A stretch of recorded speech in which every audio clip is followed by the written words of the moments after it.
நற்செய்திக்கு செவி கொடுப்போம். ஆண்டவர் உங்களோடு இருப்பாராக.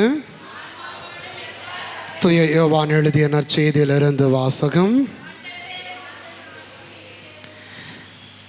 அதிகாரம் 16, இறை வார்த்தைகள் 5 முதல். தொடக்கத்திலேயே நான் இவற்றை உங்களிடம் சொல்லவில்லை, ஏனெனில் நான் உங்களோடு இருந்தேன். இப்போது என்னை அனுப்பியவரிடம் போகிறேன்.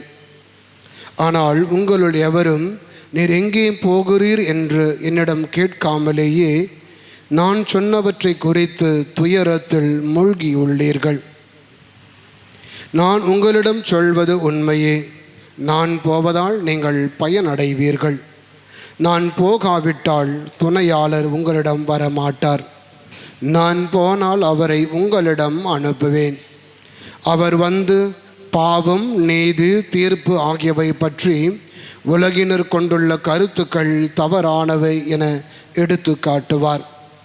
பாவம் பற்றி அவர்கள் கருத்து தவறானது, ஏனெனில் என்னிடம் அவர்கள் நம்பிக்கை கொள்ளவில்லை. நீதி பற்றி அவர்கள் கருத்து தவறானது, ஏனெனில் நான் தந்தையிடம் செல்கிறேன், நீங்களும் இனி என்னை காண மாட்டீர்கள். தீர்ப்பு பற்றி அவர்கள் கருத்து தவறானது, ஏனெனில் இவ்வுலகின் தலைவன் தண்டனை பெற்றுவிட்டான். நான் உங்களிடம் சொல்ல வேண்டியவை இன்னும் பல உள்ளன, ஆனால் இவற்றை இப்போது உங்களால் தாங்க இயலாது. உண்மையை வெளிப்படுத்தும் தூய ஆவியார் வரும் பொழுது அவர் முழு உண்மையை நோக்கி உங்களை வழி நடத்துவார். அவர் தாமாக எதையும் பேச மாட்டார், தாம் கேட்பதையே பேசுவார். வரப்போகிறவற்றை உங்களுக்கு அறிவிப்பார். அவர் என்னிடமிருந்து கேட்டு உங்களுக்கு அறிவிப்பார். இவ்வாறு அவர் என்னை மாட்சிப்படுத்துவார். தந்தையுடையவை யாவும் என்னுடையவையே. எனவேதான் அவர் என்னிடமிருந்து பெற்று உங்களுக்கு அறிவிப்பார் என்றேன். இது வாழ்வு தரும் கிறிஸ்துவின் நற்செய்தி.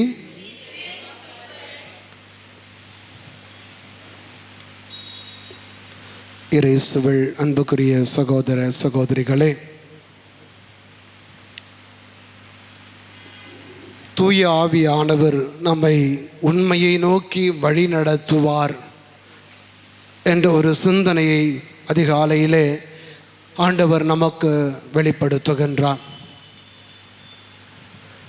மனிதருடைய உள்ளமானது உண்மைகளை நோக்கி ஓடிக்கொண்டே இருக்கிறது.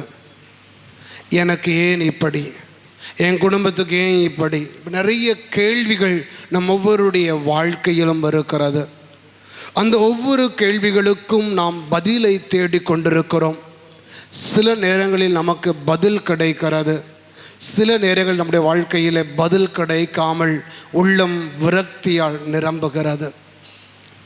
ஆனால் என் வாழ்வுக்கான பதில் கிடைக்க வேண்டும் என்று சொன்னால் நான் தூய ஆவியினுடைய உதவியை நாடுகிற பொழுது பரிசுத்த ஆவியானவர் நமக்கு நம்முடைய வாழ்வுக்கான அர்த்தங்களை, வாழ்வின் பிரச்சனைகளுக்கான பதில்களை, என் வாழ்வு எதை நோக்கி இருக்கிறது, எதை நோக்கி இருக்க வேண்டும் என்ற லட்சியங்களை எல்லாம் பரிசுத்த ஆவியானவர் நமக்கு வெளிப்படுத்துவார்.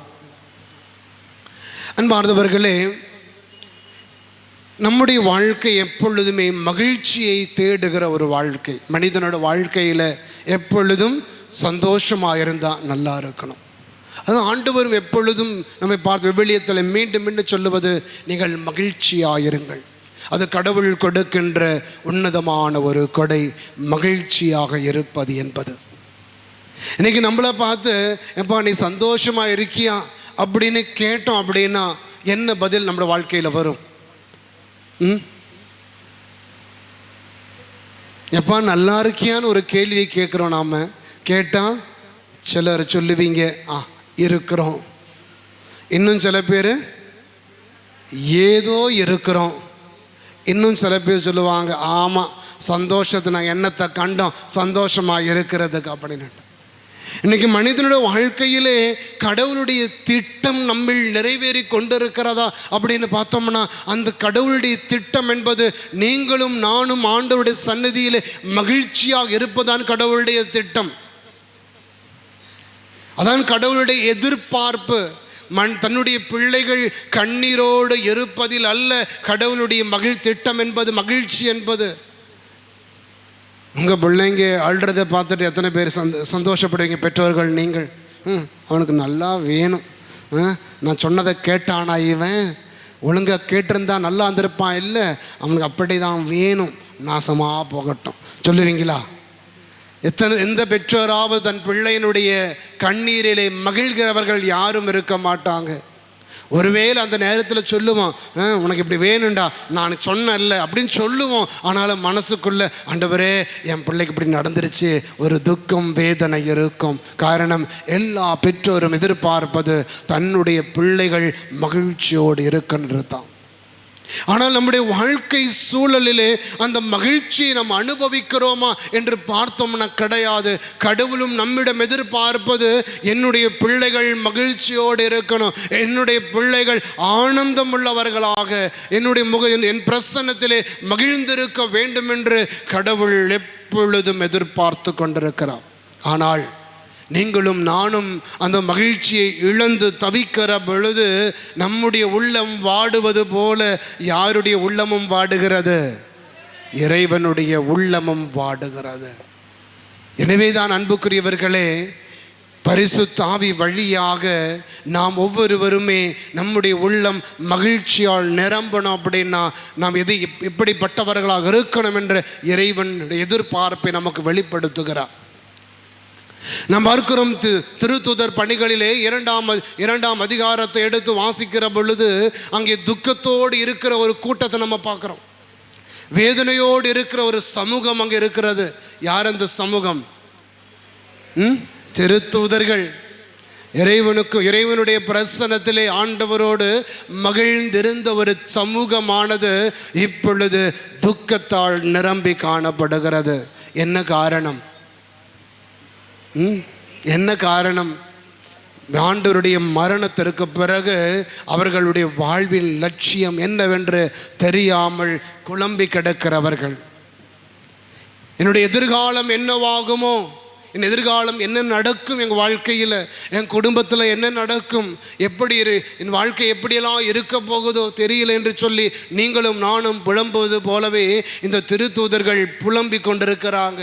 இயேசு இருந்தவரை அவர்கள் நினைத்தாங்க, இயேசு இருக்கிறாரு, அவர் கூட அப்படியே நடந்து போயிடலாம், பிரச்சனை இல்லை. ஆனால் ஆண்டவருடைய மரணத்திற்கு பிறகு இயேசுனுடைய உயிர்ப்பும் முன்னேற்றமும் கண்ட அவர்கள் உள்ளம், இனி என்ன செய்யணும், நாங்கள் என்ன செய்ய போகிறோமே என்ற ஒரு பயம் அவர்களுக்குள் இருக்கிறது. அந்த பயம் அவளுடைய சந்தோஷத்தை அழித்து விட்டது. எனவேதான் அன்னை மரியாள் சொல்கிறாங்க, வாங்க நாம் ஒன்றாக உட்காருவோம், வாருங்கள் நாம் ஒன்றாக உட்காருவோம். எதுக்கு உட்காருவோம்? எதுக்கு உட்காரணும்? ஐயோ இன்னைக்கு வீக்கெண்டு வந்துருச்சு, இல்லை நாம் எல்லாம் வீட்டோட குடும்பமாக சேர்ந்து ஹோட்டலுக்கு போவோம் அப்படின்னு சொன்னாங்களா? இல்லை வீக்கெண்டு வந்துடுச்சு, வாங்க நாம் எல்லாம் பீச்சுக்கு போவோம், இல்லை தியேட்டருக்கு போகலாம், படம் பார்த்துட்டு வருவோம் அப்படின்னு அழைத்தார்களா? எதுக்காக ஒன்றா கூப்பிட்டாங்க மாதா? ஒன்று கூடி ஜெபிப்பதற்கு. காரணம், அன்னை மரியாளுக்கு தெரியும், உன் உள்ளத்தினுடைய துக்கம் மாறணும் அப்படின்னா நீ ஆண்டவருக்கு முன்னாடி உட்காரணும். உன் உள்ளத்தினுடைய கலக்கங்கள் மாறணும், உன் உள்ளத்தினுடைய எதிர்காலத்தை பற்றிய குழப்பங்கள் உனக்கு மாறணும் அப்படின்னா நீ இறைவனுக்கு முன்னாடி உட்காராம, அன்புக்குரியவர்களே, உன் உள்ளத்திலே வெளிச்சம் வராது. இன்னைக்கு பலருடைய வாழ்க்கையிலும் இருள் சூழ்ந்திருக்கிறது, துக்கத்தினுடைய இருள் நம்மை சூழ்ந்திருக்கிறது. என்ன செய்யறது தெரியல, என்ன ஆகும்னு தெரியல, ஐயோ என்ன நடக்குமோ ஏது நடக்குமோ என்ற ஒரு குழப்பம். எனவே தான் அன்புக்குரியவர்களே, நான் பரிசுத்த ஆவிக்கு அருகிலே வந்து ஜெபிக்கிற பொழுது, ஒன்று கூடி ஜெபிக்கிற பொழுது பரிசுத்த ஆவியானவர் நம்மில் இறங்கி வந்து நமக்கு ஒரு தெளிவை கொடுப்பா. உன் வாழ்க்கையின் தெளிவு வேணுமா? உன் வாழ்க்கையில் உன் பிரச்சனைகள் குழப்பங்களில் நீ தெளிவுள்ளவனாக நீ மாறணுமா? கண்ணீரோடு ஆண்டவருக்கு முன்னாடி வரணும். அதனால தான் ஆண்டவர் சொல்லார் இல்லையா, திருப்பாடல் 34:5 34ஆம் அதிகாரம் 4-5 வசனங்கள், 34ஆம் அதிகாரம் 4-5 வார்த்தைகளில் இறைவன் நமக்கு சொல்லி கொடுக்கிறார். துணை வேண்டி நான் யாரை நோக்கி மன்றாடினேன்? ஆண்டவரே, நான் தனியாக இருக்கிறேன், எனக்கு யாரும் இல்லையே, என் வாழ்க்கை என்னவாகும், என் எதிர்காலம் என்னவாகும், யார் என்னை வழி நடத்துவார்கள், என்னுடைய பிள்ளைகளை யார் வழி நடத்துவாங்க, எனக்கு என்ன நடக்கும் என்று குழப்பங்களோடு கேள்விகளோடு நாம் நெருக்கிற பொழுது யாரை நோக்கி மன்றாடணுமா? நான் துணை வேண்டி யாரை நோக்கி மன்றாடின? ஆண்டவரை நோக்கி நான் மன்றாடினேன். அதான் முதல் அன்புக்குரியவர்களே, அன்னையமரில் அதை தான் சொல்லி கொடுக்குறாங்க திருத்தூதர்களிடம். நீ குழம்பி கிடக்கிற, ஐயோ நான் வெளியே போனால் என்ன நடக்கும், என் வாழ்க்கை என்னவாகும், எதிர்காலம் என்னவாகும் என்ற பயத்தோடு நீ கிடக்கின்றாய். நீ செய்ய வேண்டியது ஒன்று மட்டும்தான், வா நம்ம உட்காருவோம், யாரை நோக்கி மன்றாடுவோம். எதற்கு மன்றாடணுமா? துணை வேண்டி. கடவுளுடைய அருளின் துணை நமக்கு கிடைக்கணும், பரிசுத்த ஆவியின் அபிஷேகம் எனக்கு கிடைக்கணும் அப்படின்னு யாரை நோக்கி மன்றாடணும்? ஆண்டவரை நோக்கி நான் மன்றாடினேன், எனக்கு மறுமொழி அளித்தார். எல்லா வகையான அச்சத்தினின்றும் என்ன செய்தா? ஆண்டவருக்கு முன்னாடி வந்து அமருகிற பொழுது உன் உள்ளத்தினுடைய அச்சம் நிறைய, உன் உள்ளத்தினுடைய அச்சம் மிகுதி அடையாது, குறைந்து குறைந்து போகும். அன்புக்குரியவர்களே, திருத்தூதருடைய உள்ளங்கானது அச்சத்தால் நிரம்பி காணப்பட்டது. ஆண்டவரே, என்னவாகும், எனக்கு எதிர்காலம் என்னவாகும் என்ற பயம் அவர்களுக்குள் நிரம்பி கிடந்த பொழுது, அன்புக்குரியவர்களே, அவர்களுடைய உள்ளம் கவலைகளாலும் பயத்தாலும் நிரம்பின பொழுது மாதா சொன்னாங்க, வா நம்ம உட்காரலாம். ஒன்று கூட ஜெபிக்கிறார்கள். காரணம், துணை வேண்டி நான் மன்றாடுகிற வேளையிலே என் கடவுள் எனக்கு செவி சாய்க்கிறார். என்ன செய்வாரா? எல்லா விதமான அச்சத்தினின்று, உன் குடும்பத்தை பற்றிய அச்சம், உன் பிள்ளைகளை பற்றிய அச்சம், உன் எதிர்காலத்தை பற்றிய அச்சம், வேலையை பற்றிய அச்சம், இப்படி எல்லா விதமான அச்சத்தினின்றும் கடவுள் உனக்கு விடுதலை கொடுப்பார். தொடர்ந்து வாசிங்க. அப்ப என்ன செய்த? நான் யாரை நோக்கி பார்த்தேன்? ஆண்டவரை நோக்கி நான் பார்த்தேன். மகிழ்ச்சியான உள்ளம் நிரம்புகிறது. என்னுடைய முகம் அவமானத்திற்கு உள்ளாகவில்லை. பிரைஸ் தி லார்ட், ஹல்லேலூயா. இதைத்தான் அன்னை மரியாள் திருத்தூதர்களுக்கு சொல்லி கொடுக்கிறாங்க. உன் வாழ்க்கையின் எதிர்காலத்தினை பற்றி கவலைப்பட்டு கொண்டிருக்கிறாயே, என்ன செய்யணும், எதை செய்யணும், எப்படி செய்யணும் தெரியாம நீ குழம்பி கிடக்கிற பொழுது, மக்களே, உன்னை ஆண்டவரை உற்றுப்பார், அவர் உனக்கு வெளிப்படுத்துவார். எனவேதான் யாக்கோபு சொன்னதை நாம் முதல்ல தியானிச்சோம். நாம ஆண்டவரை அணுகி வா, அவரும் உன்னை அணுகி வருவார். அன்புக்குரிய சகோதர சகோதரிகளே, ஒன்று யோசித்து பார். நம்முடைய வாழ்க்கையில் இன்னைக்கு நாம இறைவனுடைய பிரசன்னத்தில் நீ இருக்கிற பொழுது, நீ ஆண்டவர் துணை வேண்டி இறைவனுக்கு முன்பாக இருக்கிற பொழுது பரிசுத்த ஆவியானவர் உன்னில் இறங்குவார். அதான் பெந்தகோஸ்து நாளில் நடந்தது. பலவிதமான அச்சங்கள், குழப்பங்கள், பயங்களோடு திருத்தூதர்கள் அன்னை மரியாளோடு இணைந்திருந்த வேளையிலே, அன்னை மரியாள் அந்த சமூகத்தோடு இணைந்து ஜபிக்கின்ற அந்த வேளையிலே அங்கே பரிசுத்த ஆவியானவர் அவர்கள் மீது இறங்கி வருகிறார். இறங்கி வந்த பொழுது அதுவரை அவர்கள் உள்ளத்தில் இருந்த துக்கம் இல்லாமல் போகிறது. அதுவரைக்கும் அவங்க இல்ல அவர்கள் உள்ளத்தில் இந்த கவலைகள் மாறி போகிறது, பயங்கள் மாறி போகிறது. மனசுக்குள்ள ஒரு சந்தோஷம், நிம்மதி, இனி என்ன செய்யணும் என்ற வாழ்வுக்கான ஒரு தெளிவு பரிசுத்த ஆவியானவர் அங்கே அவர்களுக்கு வெளிப்படுத்தி கொடுக்கிறார். என்ன காரணம் தெரியுமா? என்ன காரணம் தெரியுமா? பரிசுத்த ஆவியானவர் நம்மில் வருகிற பொழுது நாம் யார், நமக்காக இருக்கிறவர் யார் என்பதை அவர் நமக்கு உணர்த்தி கொடுக்கிறார். தூய் ஆவியினுடைய உதவி, தூய் ஆவியின் அபிஷேகம் நம்மில் இறங்குகிற பொழுது, அன்புக்குரியவர்களே, நாம் யார் என்பதையும் நமக்காக இருக்கிறவர் யார் என்பதை நான் அறிகிற பொழுது அங்கே நமக்கு ஒரு திடன் கிடைக்கிறது, அபிஷேகம் கிடைக்கிறது நமக்கு. காரணம், நம்முடைய குடும்பத்தை எண்ணி பாருங்க. நம்முடைய பிள்ளைகளை பள்ளிக்கூடத்து பையன் இருக்கிறான், ஏதோ ஒரு தப்பு பண்ணிட்டு பையனை பள்ளிக்கூடத்துக்கு வெளியே நிற்க வைக்கிறாங்க. வெளியே நிற்கிற பொழுது எல்லாரும் அவனை பார்க்குறாங்க, சிரிக்கிறாங்க. அவனுக்கு ஒரு பயம் ஏற்படுகிறது, கவலை ஏற்படுகிறது. ஆனால் அந்த நேரத்தில் அப்பா வர்றார். அந்த இடத்துல அப்பா வருகிற பொழுது அவனுக்கு ஒரு தைரியம் கிடைக்கிறது, எங்கள் அப்பா வந்துட்டார். காரணம், நான் யார் என்பதும் எனக்கு ஒரு அப்பா இருக்கிறார் என்பதும் அவன் உணர்ந்து கொண்ட பொழுது, நான் தனியே கிடையாதுடா, நான் ஒன்றும் தனியே இல்லை, நான் ஒன்றும் யாரும் இல்லாதவன் கிடையாது, எனக்கு ஒரு அப்பா இருக்கிறார், நான் அவருடைய பிள்ளை என்ற அந்த நம்பிக்கை அவனுக்குள் இருக்கிற பொழுது, அந்த நம்பிக்கையினாலே எனக்கு ஒரு அப்பா இருக்கிறார் என்ற அந்த சந்தோஷம் அவனுக்குள் வருகிற பொழுது, அதுவரை அவன் உள்ளத்தில் இருந்த பயம் அகன்று போகிறது. அவன் சிரிக்க ஆரம்பிக்கிறான். அந்த இடத்துல தெரியும் அப்பா ஒருவேளை கண்டிப்பார், உண்மைதான், ஆனாலும் அந்த இடத்துல அப்பா எனக்காக பேசுவார் என்ற ஒரு நம்பிக்கை. அன்புக்குரியவர்களே, திருத்தூதர்கள் பண்ணி அந்த பெந்தெகோஸ்து அனுபவம் அதைத்தான் அவர்களுக்கு கொடுக்கிறது. அதுவரை உள்ளாத இருந்து குழப்பங்கள் எல்லாம் மாறி போகிறது. காரணம், பரிசுத்த ஆவி அவர்களுக்குள் இறங்கி வந்த பொழுது அவர்கள் யார் என்பதை கண்டு கொண்டார்கள். அவர்கள் யார் என்பதும் அவர்களுக்காக இருக்கிறவர் யார் என்பதையும் அவர்கள் அடையாளம் கண்டு கொண்ட பொழுது அவர்களுக்கு முன்னிருந்த பயம் இல்லாமல் போகிறது, அவர்களுக்கு முன்னிருந்த கவலைகள் இல்லாமல் போகிறது, அவர்களுக்கு அவர்கள் உள்ளம் சுமந்து கொண்டிருந்த துக்கங்கள் இல்லாமல் போகிறது. நான் ஏன் கவலைப்படணும்? எனக்காக போராடுகிற கடவுள் என் கூட இருக்கிறார். Praise the Lord. ஹல்லேலூயா, ஹல்லேலூயா.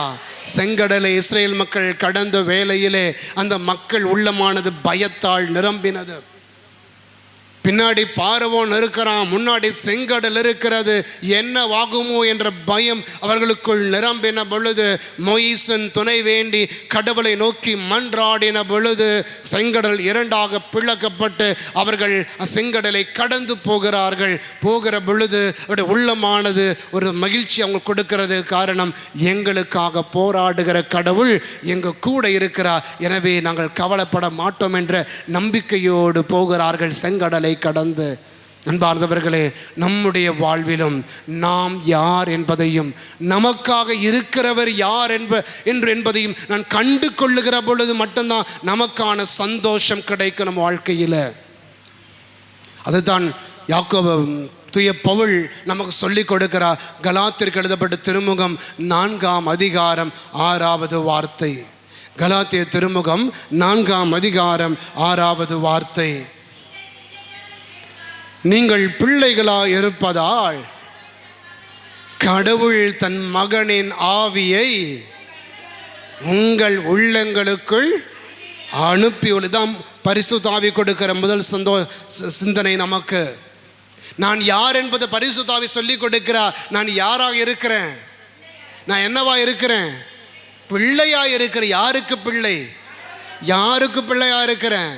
கடவுளுடைய பிள்ளை என்ற ஒரு சந்தோஷம். அதான் திருத்தூதர் உள்ளத்திலே பரிசுத்த ஆவி முதலிலே கொடுக்கிறார். தூய் ஆவி அக்கினியாக அவங்களுக்குள் இறங்கி வந்த பொழுது பரிசுத்த ஆவி கொடுத்த முதல் சிந்தனை என்ன தெரியுமா? மக்களே, நீ தனியே அல்ல. You're not alone. நீ யாரும் இல்லாதவன் கிடையாது. என் அன்பு செய்ய யாரும் இல்லையே நினைக்கிறையே, அப்படிப்பட்டவன் அல்ல நீ.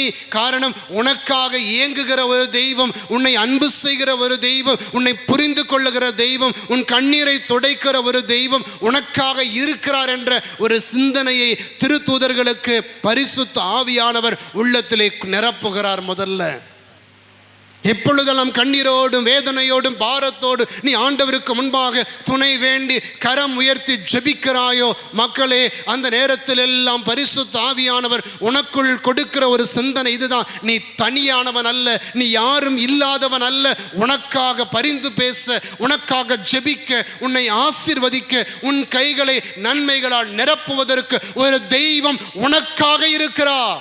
Price the Lord. Hallelujah, hallelujah, hallelujah. அன்பார்ந்தவர்களே, நான் ஒரு அனாதை நினைச்சிடக்கூடாது. நாம எனக்கு யாரும் இல்லையே நினைச்சிடக்கூடாது. நான் கைவிடப்பட்டவன் நினைச்சிடக்கூடாது. நாம அப்படி நாம் நினைச்சோம் அப்படின்னா நம்ம கிறிஸ்தவனாக இருப்பதில் அர்த்தமே கிடையாது. அதான் பவுல் சொல்லுகிறார், நாம் என்னவாக இருக்கிறோம்? பிள்ளைகளாய் இருப்பதால். Praise the Lord. Hallelujah, hallelujah, hallelujah. இறை மக்களே, நீ யாருடைய பிள்ளை? கடவுளுடைய பிள்ளை. அதான் உன்னுடைய அடையாளம். அதான் உன்னுடைய நம்முடைய அடையாளம் என்பது நான் கடவுளுடைய பிள்ளையாக இருக்கிறேன். எனவே அந்த பிள்ளையாக இருப்பதை எப்படி கடவுள் உறுதிப்படுத்துகிறாராம்? அவருடைய தன்னுடைய பரிசுத்த ஆவியானவரை நமக்குள் தந்து கொண்டு. Praise the Lord. Hallelujah, hallelujah, hallelujah. இப்போ சில கம்பெனிகள்லாம் போகிறீங்க இல்லையா, நம்மளோட பிள்ளைகள் கம்பெனி ஐடி கம்பெனிகள்லாம் போகிறாங்க. அந்த கம்பெனிக்குள்ளே எல்லாரும் போயிட முடியுமா? ஒரு கம்பெனி இருக்கிறது, நான் சூப்பர் மார்க்கெட்டுக்குள்ளே எல்லாரும் போகிற மாதிரி கம்பெனிக்குள்ளே போயிட முடியாது. என்ன தந்திருப்பாங்க அவங்களுக்கு? ஒரு ஐடி கார்டு கொடுத்துருப்பாங்க இல்லையா. இந்த ஐடி கார்டை கொண்டு போய் அங்கே அந்த மிஷினில் காட்டுகிற பொழுது அது ரெக்கக்னைஸ் பண்ண உள்ள அனுமதிக்கும். அன்புக்குரியவர்களே, நமக்கான அடையாள அட்டை என்ன தெரியுமா? பரிசுத்த ஆவியானவர். Praise the Lord. ஹல்லேலூயா. நாம் கடவுளின் பிள்ளைகள் என்பதை உறுதிப்படுத்துகின்ற அடையாள அட்டை பரிசுத்த ஆவியானவர் தான். எனவே நீ தைரியத்தோடு உள்ளவர்கள் ஆண்டவர்கிட்ட. இறைவனுக்கு அருகில் நீ வருகிற பொழுது ஆண்டவர் சொல்லது, ஞானஸ்நானத்தின் வழியாக கடவுள் நமக்கு ஒரு அடையாள அட்டையை கொடுத்திருக்கிறார். அந்த அடையாள அட்டை பரிசுத்த ஆவியானவர். அவர் நீ எப்போ ஆண்டவருக்கு அருகில் வந்தாலும் யூ ஆர் ரெக்கக்னைஸ்ட். நீ அடையாளம் கண்டு கொள்ளப்பட்டிருக்கிறாய். நீ கடவுளுக்கு உரியவன் என்பதை பரிசுத்த ஆவியானவர் உன்னை எப்பொழுதும் அடையாளம் கண்டு கொண்டிருக்கிறார். நீ ஒருவேளை பாவத்தோடு வரலாம், நீ ஒருவேளை அழுக்குகளோடு வரலாம், ஒருவேளை வேதனையோடு வரலாம். ஆனால் பரிசுத்த ஆவி சொல்ல மாட்டா, இதோ உன்னுடைய அடையாள அட்டை கொஞ்சம் தேஞ்சு போச்சு, நீ போ. அப்படியெல்லாம் இல்லை. நீ வா, நான் உன்னை ஏற்றுக்கொள்ளுகிறேன். Price the Lord. ஹல்லேலூயா. ஹல்லேலூயா. எனவேதான் நாம் பிள்ளைகளாக இருப்பதை எப்படி உறுதிப்படுத்துகிறார்? தன்னுடைய ஒரே பரிசுத்த ஆவியானவரை நமக்குள் தந்து கொண்டு பரிசுத்த ஆவி வழியாக கடவுள் நம்மை அடையாளப்படுத்தி கொள்ளுகிறார். நீ எனக்கு உரியவன், நீ எனக்கு உரியவன். You belong to me. நமக்கு ஒவ்வொருவரும் கடவுளுக்கு சொந்தமானவர்கள், இறைவனுக்கு உரியவர்களாக நாம் மாறுகிறோம். அதான் பரிசுத்த ஆவியானவர் நமக்கு செய்கின்ற உன்னதமான ஒரு அபிஷேகம். அபிஷேகம் சொல்லுகிற பொழுது சில நினைப்பாங்க, நாங்கள் தியானத்தில் வந்து ஜெபிக்கிற பொழுது அப்படியே ஜில்லுன்னு வந்துச்சு, அப்படியே என் மேலே ஏதோ தண்ணி ஊத்தனமாக இருந்துச்சு. அது அல்ல அபிஷேகம் மக்களே. அபிஷேகம் என்ன தெரியுமா? எனக்கு ஒரு கடவுள் இருக்கிறார், நான் கடவுளுடைய பிள்ளை என்ற ஞானம் என்னில் எப்பொழுது நிரம்புகிறதோ அதான் அபிஷேகம். Praise the Lord. Hallelujah. Hallelujah. Hallelujah. Hallelujah. எனவே அபிஷேகம் சந்திச்சுக்கிட்டு ஏதோ தியானத்தில் ஜபிக்கிறபோல துள்ளி குதிப்பதல்ல அபிஷேகம். அந்த இறை ஞானம் என்னில் நிரம்புகிற பொழுது என் மனசுக்குள்ள ஒரு சந்தோஷம் வருமே. ஐயோ, நான் யாரும் இல்லாதவன் இல்லையா, எனக்கு ஒரு கடவுள் இருக்கிறார், அந்த தெய்வம் என்னுடைய தகப்பனாக இருக்கிறார், நான் அவருடைய பிள்ளையாக இருக்கிறேன் என்று சொல்லுகிற அந்த நான் அறிந்திருக்கிற அந்த ஞானம் தான் எனக்கான தூயாவின் அபிஷேகம். அந்த அபிஷேகத்தை தான் பெந்தெகோஸ்து நாளிலே திருத்துதர்கள் பெற்றுக்கொண்டாங்க. நீங்கள் தனியே அல்ல, நீங்கள் யாரும் இல்லாதவர்கள் அல்ல, உன்னை தேர்ந்து கொண்ட கடவுள் உன்னோடு இருக்கிறார். நீங்கள் கடவுளுக்கு உரியவர்களாக இருக்கிறீங்க. எனவே உனக்கான தெய்வம் உன்னோடு இருக்கிறார். இந்த ஒரு சிந்தனை தான் திருத்தர்கள் உள்ளத்தில் வந்த பொழுது, பரிசுத்த ஆவியானவர் நிரப்பின பொழுது, அதுவரை அவர்கள் உள்ளத்தில் இருந்த துக்கம் மாறி போகிறது, கவலைகள் மாறி போகிறது. எனவே அன்புக்குரியவர்களே, இந்த இடத்திலே பரிசுத்த ஆவி நமக்கு சொல்லுகிற செய்தி தான், நீங்கள் யாரும் இல்லாதவர்கள் அல்ல, நீங்கள் யாரும் கைவிடப்பட்டவர்கள் அல்ல, நீங்கள் யாரும் புறக்கணிக்கப்பட்டவர்கள் அல்ல, மாறாக கடவுளுக்கு சொந்தமானவர்கள். பரிசுத்த ஆவி வழியாக கடவுள் உங்களை சொந்தமாக்கி இருக்கிறார். தொடர்ந்து வாசிங்க அந்த வசனத்தை. 6ஆம் வசனம். ஆகையால். அப்படின்னா நீங்க கடவுளை எப்படி கூப்பிடணுமா? நான் கடவுளை எப்படி கூப்பிடணும்? யாவே அப்படி கூப்பிடணுமா? எப்படி கூப்பிடணுமா? அப்பான்னு கூப்பிடணும். அன்புக்குரியவர்களே, எங்கள் அப்பாவுக்கு ஒரு பேர் இருக்கு, உண்மைதான். எங்கள் அப்பாவுக்கு ஒரு பேர் இருக்கும் பொழுது எங்கள் அப்பாவுடைய பேர் சுவக்கின். சுவக்கின் இங்கே வா அப்படி நான் கூப்பிடுவேனா? அம்மா சொல்லுவாங்க, ஏண்டா டே, நானே உங்கள் அப்பனை பேர் சொல்லி கூப்பிட்றதில்ல, நீ பேர் சொல்லி கூப்பிட்றியா இருக்கும், நீ சாமியாரான மட்டும் பெரிய இவனா சொல்லுவாங்களா? சொல்ல மாட்டாங்களா? அப்பாவை எப்படி கூப்பிடணும்? நான் அப்பான்னு சொல்லி தான் கூப்பிடணும். அப்போது இந்த உரிமை எனக்கு கொடுக்கறது யார்? எனக்குள்ள பரிசுத்த ஆவியானவர். அன்புக்குரியவர்களே, அப்போ நாம் கடவுளை அப்பான்னு சொல்லி கூப்பிடுகிற மக்களாக பரிசுத்த ஆவியானவர் நமக்குள் இருந்து நம்மை தூண்டி எழுப்புகிறார். Price the Lord. Hallelujah. Hallelujah. Hallelujah. அன்பார்ந்தவர்களே, எனவே பரிசுத்த ஆவி வெளிப்படுத்தி கொடுக்கிற இந்த உண்மை நமக்குள் வரணும். முதல்ல நான் கடவுளுக்கு உரியவன், கடவுள் எனக்காக இருக்கிறார், நான் தனியே அல்ல என்ற அந்த சிந்தனை வருகிற பொழுது மக்களே, தெய்வம் நம் ஒவ்வொருவரையும் ஆசீர்வதிக்கிறார். அந்த கடவுளை அறிந்து கொள்ள காரணம், நான் கடவுளுடைய பிள்ளை என்றும், கடவுள் எனக்கானவர், எனக்காக ஒரு தெய்வம் இருக்கிறார், என்னை நேசிக்கிற தெய்வம் இருக்கிறார் என்பதை நான் உணர்ந்து விசுவசிக்கிற பொழுதுதான் பரிசுத்த ஆவி வெளிப்படுத்துகிற ஞானம் நமக்குள் வரும். Praise the Lord. Hallelujah, hallelujah. எனவே வார்த்தையை பவுல் சொல்லுகிறார். என்ன சொல்லுகிறார் அந்த இடத்துல? ஆகையால் இனி நீங்கள் அடிமைகள் அல்ல, எம் பிள்ளைகள். நாம அன்புக்குரியவர்களே, அடிமைக்கு வீட்டில் என்ன கிடையாது? இடம் கிடையாது. வாசிக்கிறோம் நாம யோவான் நற்செய்தி 8ஆம் அதிகாரம் 32 முதல் வார்த்தைகள். யோவான் நற்செய்தி 8ஆம் அதிகாரம் 32 முதல் வார்த்தைகள். உண்மையை அறிந்தவர்களாய் என்ன உண்மை அறிந்திருக்கிறோம் நாம? கடவுள் நம்முடைய தந்தை, நாம் அவருடைய பிள்ளைகள் என்ற உண்மையை அறிந்திருக்கணும். இருப்பீர்கள். உண்மை உங்களுக்கு விடுதலை கொடுக்க. அதான் சொன்ன நற்செய்தியில் வாசித்தோம் இல்லையா? பரிசுத்த ஆவியானவர் உங்களை உண்மையை நோக்கி வழி நடத்துவார். என்ன உண்மை? நான் கடவுளுடைய பிள்ளை, அவர் என்னுடைய தந்தை என்ற உண்மையை நோக்கி பரிசுத்த ஆவி வழி நடத்துவார். அந்த உண்மை என்னில் வருகிற பொழுது எனக்கு என்ன கிடைக்குமா? விடுதலை உண்டாகும். தொடர்ந்து ஆம்,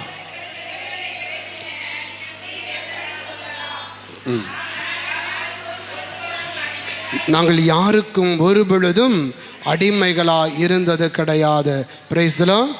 ஹல்லேலூயா, ஹல்லேலூயா. அன்பார்ந்தவர்களே, இறைவன் நமக்கு சொல்லுகிற அந்த வார்த்தை தான். ஆண்டவர் நம்ம ஒவ்வொருவரையும் பார்த்து சொல்லுகிறார், நம்ம கடவுளுடைய பிள்ளைகள் என்ற ஒரு உண்மையை இறைவன் நமக்கு சொல்லுகிறார். நாம் அடிமைகள் அல்ல, நமக்கு மாறாக கடவுளுடைய பிள்ளைகளாக இருக்கிறோம். எனவே அடிமைகளுக்கு ஒரு பொழுதும் வீட்டிலே இடம் கிடையாது, உரிமைகள் கிடையாது. ஆனால் பிள்ளைகளுக்கு என்ன இருக்கிறது? உரிமைகள் உண்டு. சிந்திச்சு பாருங்க. உங்கள் வீட்டில் யாரோ ஒருத்தர் வேலை செய்கிறான்னு வச்சுக்குவோம். வீட்டில் வேலை செய்கிற நீங்கள் உங்களோட பீரோவை திறந்து போட்டிருக்கீங்க. அதில் ஒரு பணக்கட்டு இருக்கிறது. உங்கள் பையன் வரான். பையன் வந்துட்டு அப்பா தானே, அப்பா கிட்ட அப்பா நான் சொல்லிக்கலாம் சொல்லிக்கிட்டு அதுலேருந்து ஒரு 500 ரூபாய் எடுத்துக்கிட்டு அவன் போகிறான். போயிட்டு வந்து செலவு பண்ணிட்டு சாயங்காலம், அப்பா ஒரு அவசர தேவையாக இருந்துச்சு, ஒரு 500 ரூபா நான் எடுத்துக்கிட்டேன்பா அப்படின்னு சொன்னால் நீங்கள் என்ன செய்வீங்க? சரி பரவாயில்ல, நம்ம பிள்ளை சொல்கிறானே, சந்தோஷம். அதே நேரத்தில் உங்கள் வீட்டு வேலைக்காரர் நினைக்கிறாரு, ஐயோ நம்ம எஜமானருடைய பணம் தானே, அவருடைய பணம் நம்ம பணம் மாதிரி தானே, ஒரு 500 ரூபாய் எடுத்துகிட்டு போவோமே, என்ன தான் சொல்லிட போகிறார் அவர் அப்படின்னு சொல்லிட்டு ஒரு 500 ரூபாய் எடுத்துகிட்டு போனால் என்ன சொல்லுவீங்க நீங்கள்? என்னடே இப்போ நீ 500 ரூபாய் எடுத்துகிட்டு போயிருக்கணும்னு எவ்வளவு எடுத்துகிட்டு போயிருப்ப நீ, என்னவெல்லாம் பண்ணியிருப்ப நீ. அன்புக்குரியவர்களே, இதான் வித்தியாசம். அப்போ கடவுள் நம்மை அடிமைகளாக அல்ல பிள்ளைகளாக படைத்திருக்கிறான் சொல்லுகிற பொழுது என்ன அர்த்தம்? அதற்கு கடவுளுடைய அனைத்து நன்மைகளும் நமக்கு சொந்தமானதாக இருக்கிறது. அதான் பவுல் சொல்லுகிறார். அன்புக்குரியவர்களே, 1 கொரிந்தியர் 2ஆம் அதிகாரம் 9 முதல் வார்த்தைகள். 1 கொரிந்தியர் 9ஆம் அதிகாரம் 2 முதல் வார்த்தைகள். 1 கொரிந்தியர் 2ஆம் அதிகாரம் 9 முதல். ஆனால் மறை நூலில் எழுதி உள்ளவாறு தம்மிடம் அன்பு கொள்பவர்களுக்கு கடவுள் ஏற்பாடு செய்தவை கண்ணுக்கு புலப்படவில்லை, செவிக்கு எட்டவும் இல்லை, மனித உள்ளமும் அறியாமல் இருக்கிற. அன்புக்குரிய என்ன வார்த்தை அர்த்தம்? அதற்கு கடவுளிடம் அன்பு கொள்பவர்களுக்கு பரிசுத்த ஆவி வழியாக கடவுளை அப்பா தந்தையேன்னு சொல்லி அழைக்கிற நமக்காக இறைவன் ஏற்பாடு செய்திருக்கின்ற அத்தனை ஆசீர்வாதங்களும் நமக்கு முன்னாடி தான் இருக்கிறது. ஆனால் நம்மால் அதை என்ன செய்ய முடியல? உணர்ந்து கொள்ள முடியல, கண்டு கொள்ள முடியவில்லை. காரணம் என்ன? நம்முடைய உள்ளங்கள் துக்கத்தால் நிரம்பி காணப்படுகிறது. நம்முடைய உள்ளங்கள் கவலைகளால் நிரம்பி காணப்படுகிறது. நம்முடைய உள்ளங்கள் உலக நாட்டங்களால் நிரம்பி காணப்படுகிறது. காரணம், நான் உலக நாட்டங்களாலும் உலக பாரங்களாலும் நிரம்பி இருக்கிற பொழுது நான் ஒருபோது என்னுடைய கண்கள் இறைவனை உற்று பார்க்கல. என் கடவுளை அப்பான்னு சொல்லி கூப்பிட முடியாதபடி நீ எல்லாம் ஒரு கடவுளா, நீ என்ன இப்படி பண்ணிட்ட, என் வாழ்க்கை இப்படி இருக்குது, என் வாழ்க்கை நாசமாக போயிடுச்சுன்னு சொல்லிக்கிட்டு யாரை சபித்து கொண்டிருக்கிற நாம? கடவுளை சபித்து கொண்டிருக்கிறோம். காரணம், நம்முடைய கண்கள் இருளால் மறைந்து காணப்படுகிறது. பாவத்தினுடைய இருள், துக்கத்தினுடைய இருள், கவலைகளுடைய இருள், உலக நாட்டத்தினுடைய இருளானது நம்முடைய கண்களை மறைத்து கொண்டு என் இறைவனை காண முடியாதபடி, என் இறைவனை கண்டு அனுபவிக்க முடியாதபடி அன்பார்ந்த மக்களே அங்கே நம்முடைய வாழ்வானது இருண்டு காணப்படுகிறது. அதை நாம் உணரான நாம அதான் ஆண்டவர் சொல்லுகிறார், கடவுளிடம் அன்பு கூறுபவர்களுக்கு, கடவுளை அப்பா தந்தையேன்னு சொல்லி கூப்பிடுகிற ஒவ்வொரு பிள்ளைகளுக்கும் இறைவன் ஏற்பாடு செய்திருக்கின்ற நன்மைகளை நம்மால் காண முடியல, உணர முடியல. காரணம், நம்முடைய வாழ்க்கை இருண்டு காணப்படுகிறது. எனவே அன்புக்குரியவர்களே, என்ன செய்கிற பரிசுத்த ஆவியானவர்? தொடர்ந்து வாசிங்க. கடவுளின் தூய ஆவியானவர் வழியாகவே நமக்கு வெளிப்படுத்துவார். பிரைஸ் தி லார்ட், ஹல்லேலூயா. உனக்கான ஆசீர்வாதங்கள் உண்டு, உன் குடும்பத்துக்கான அபிஷேகம் உண்டு, உன் குடும்பத்துக்கான விடுதலை உண்டு, உன் குடும்பத்துக்கான இறைவனுடைய வல்லமை உன்னிலே பொழியப்பட்டு இருக்கிறது. ஆசீர்வாதம் உனக்குள் இருக்கிறது. கடவுள் ஒரு பொழுதும் அவருக்கு அருகில் வருகிற யாவரையும் வெறுங்கையோடு அனுப்பல. வெறுங்கையோடு கடவுள் அனுப்புவது கிடையாது. உனக்கான தேவைகள் அனைத்தையும் ஆண்டவர் நிறைவுற செய்வார். அதான் பிலிப்பியருக்கு எழுதப்பட்ட திருமுகத்திலே 4ஆம் அதிகாரம் 19வது வார்த்தை. பிலிப்பியருக்கு எழுதப்பட்ட திருமுகம் 4ஆம் அதிகாரம் 19வது வார்த்தையிலே கடவுள் நமக்கு வெளிப்படுத்தி கொடுக்கிறார். என்னுடைய கடவுள் தன் மகன் ஒரே மகனான இயேசு கிறிஸ்து வழியாக தன்னுடைய ஒப்பற்ற செல்வத்தை கொண்டு நம்முடைய தேவைகள் அனைத்தையும் நிறைவு செய்வார். அன்புக்குரியவர்களே, நம்முடைய தேவைகள், நீ கண்ணீரோடு ஆண்டவருக்கு முன்னாடி வந்து நிற்கலாம். அப்பா, என் குடும்பத்தின் பிள்ளைகளுடைய திருமண வாழ்க்கையாக இருக்கலாம், என் பொருளாதார நெருக்கடியாக இருக்கலாம், உடல் நோய்களாக இருக்கலாம், குடும்பத்தில் சமாதானம் இல்லாத சூழ்நிலையாக இருக்கலாம். எது வேண்டுமானாலும் உங்களை இந்த நாட்களிலே தொந்தரவு செய்து கொண்டிருக்கலாம். உன் வாழ்வினுடைய நிம்மதியை அழித்து கொண்டிருக்கிற எவ்வளவோ தீமைகள் உனக்குள் இருக்கலாம். அன்புக்குரியவர்களே, அப்படி இருக்கிற பொழுது ஆண்டவருடைய அருளை அனுபவிக்க முடியாதபடி, இறைவன் தரக்கூடிய ஆசீர்வாதங்களை பெற்றுக்கொள்ள முடியாதபடி நமக்குள்ளே தடையாக இருக்கிற பொழுது அங்கே பரிசுத்த ஆவியானவர் நம்மிலே சொல்லிக் கொடுக்கிறார். உன் தந்தையாகிய தெய்வம் தன் ஒரே மகனான இயேசு கிறிஸ்து வழியாக தன்னுடைய ஒப்பற்ற செல்வத்தை கொண்டு, யார் அந்த ஒப்பற்ற செல்வம்? யார் அந்த ஒப்பற்ற செல்வம்? பரிசுத்த ஆவி வழியாக, தன் மகனான இயேசு கிறிஸ்து வழியாக பரிசுத்த ஆவியின் துணையினால் உங்களுடைய தேவைகளை நிறைவேற செய்வார். Price the Lord, hallelujah, hallelujah. அன்பார்ந்தவர்களே, அதனால் தான் திருச்சபை மீண்டும் என்ன சொல்லுகிறது? நீ பரிசுத்த ஆவிக்காக ஜெபி. கண்ணீரோடு இருக்கிற பொழுது பரிசுத்த ஆவிக்காக ஜெபி. அதான் அன்னை மரியாள் திருத்தூதர்களை ஒன்றாக அணைத்து கொண்டு சொல்லுகிறார், வாங்க நம்ம பரிசுத்த ஆவிக்காக ஜெபிக்கலாம். இன்னைக்கு நம்முடைய வாழ்விலும் அன்பு சகோதர சகோதரிகளே, நாம் செய்ய வேண்டியது தான். இன்னைக்கு நாம் யார் என்று கண்டு கொண்டு கடவுளை அப்பா தந்தையின் அழைக்க தூண்டுகிற பரிசுத்த ஆவியின் துணையினாலே அந்த தந்தையை நோக்கி நீ மன்றாடுகிற பொழுது தந்தை தன்னுடைய பிள்ளைகளின் தேவைகளை நிறைவேற செய்வார். Price the Lord, hallelujah, hallelujah, hallelujah. இயேசுவுக்கே புகழ், இயேசுவுக்கே நன்றி. ஹல்லேலூயா, ஹல்லேலூயா. அன்பார்ந்த சகோதர சகோதரிகளே, எனவே இறைவன் நமக்கு சொல்லுகிறார், 1 கொரிந்தியர் 2ஆம் அதிகாரம் 12வது வார்த்தை. 1 கொரிந்தியர் 2ஆம் அதிகாரம் 12. ஆனால் நாம் இவ்வுலக மனப்பாங்கை பெற்றுக்கொள்ளவில்லை, மாறாக தூய ஆவியை கடவுளிடமிருந்து பெற்றுக்கொண்டுள்ளோம். இவ்வாறு கடவுள் நமக்கு அருளிய கொடைகளை கண்டு கொள்ளுகிறோம். அன்புக்குரியவர்களே, இவ்வுலகினுடைய மனப்பாங்கு என்ன தெரியுமா? எனக்கு யாரும் இல்லை. அவநம்பிக்கையினுடைய மனப்பாங்கு. எனக்கு கடவுள் வேண்டாம், ஏன்னா எதுக்கு கோவிலுக்கு போகணும், எதுக்கு ஜெபிக்கணும்? இதோ வாழ்க்கையில் பிரச்சனை இருக்குதா, போவோம் மச்சான் வாடா கொஞ்சம் தண்ணி அடிப்போம், சரக்கு அடிக்கலாம் வாடா என்று சொல்லி போய் தண்ணி சரக்கு அடிச்சுட்டு விழுந்து கிடக்கிறது தான் இந்த உலகத்தினுடைய மனப்பாங்கு. கடவுளுடைய பிள்ளைகளுடைய மனப்பாங்கு அது அல்ல. எனக்கு துக்கமும் கவலைகளும் வருகிற பொழுது என்னுடைய அடைக்கலத்தை உலகத்தில் நாடுவதல்ல கடவுளுடைய மனப்பாங்கு.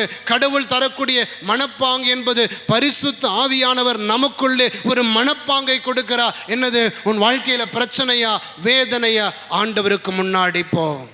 நீ கண்ணீரோடு இறைவனுக்கு முன்பாக நீ முழந்தாள் படியிடு. அங்கே உனக்கானதை இறைவன் நிறைவேற்றி கொடுப்பா. Praise the Lord. Hallelujah, hallelujah, hallelujah. அன்புக்குரியவர்களே, உன் உலகத்தினுடைய மனப்பாங்கு உன்னை உலகத்தை நோக்கி வழிநடத்தும். பரிசுத்த ஆவி கொடுக்கின்ற தெய்வீக மனப்பாங்கு உன்னை இறைவனுக்கு அருகிலே கொண்டு போய் சேர்க்கும், உன்னுடைய கண்ணீரிலும் வேதனையிலும். Price the Lord. ஹல்லேலூயா, ஹல்லேலூயா. என் அன்புக்குரியவர்களே, இந்த பரிசுத்த ஆவியானவர் தான் நமக்குள் வந்து நம்மை கடவுளின் பிள்ளைகளாக நம்மை உயர்த்துகிற வேளையிலே நமக்கு 3 விதமான எதிர்நோக்கை, 3 விதமான தெய்வ ஞானத்தை பரிசுத்த ஆவியானவர் நமக்கு கொடுக்கின்றார். Praise the Lord. Hallelujah, hallelujah. நாம் கடவுளுடைய பிள்ளைகள் என்று சொல்லி உணர்த்துகின்ற பரிசுத்த ஆவியானவர், கடவுளை அப்பா தந்தையே என்று சொல்லி நாம் உணர்ந்து ஜெபிக்க விசுவசிக்க நம்ம அழைக்கின்ற பரிசுத்த ஆவியானவர் நமக்குள்ளே இறைவனுடைய 3 ஞானத்தை, நம்முடைய கடவுள் எப்படிப்பட்டவர், அந்த கடவுளிடமிருந்து நாம் பெற்றுக்கொள்ளுகின்ற 3 பெரிய ஆசீர்வாதங்கள் என்னவென்பதை பரிசுத்த ஆவியானவர் நமக்கு வெளிப்படுத்தி கொடுக்கிறார். எபேசியருக்கு எழுதப்பட்ட திருமுகம் 1ஆம் அதிகாரம் 17வது வார்த்தை. எபேசியருக்கு எழுதப்பட்ட திருமுகம் 1ஆம் அதிகாரம் 17.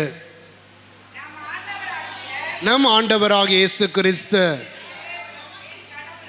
ஆம்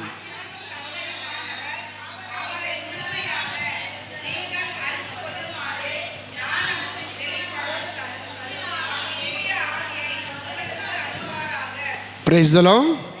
வார்த்தை இவ்வாறு சொல்லுகிறது: நம் ஆண்டவராகிய இயேசு கிறிஸ்து கடவுளும் மாட்சிமிகு தந்தையுமானவர், அவரை முழுமையாக அறிந்து கொள்ளுமாறு ஞானமும் வெளிப்பாடு தரும் தூய ஆவியை உங்களுக்கு தருள்வாராக. Price the Lord.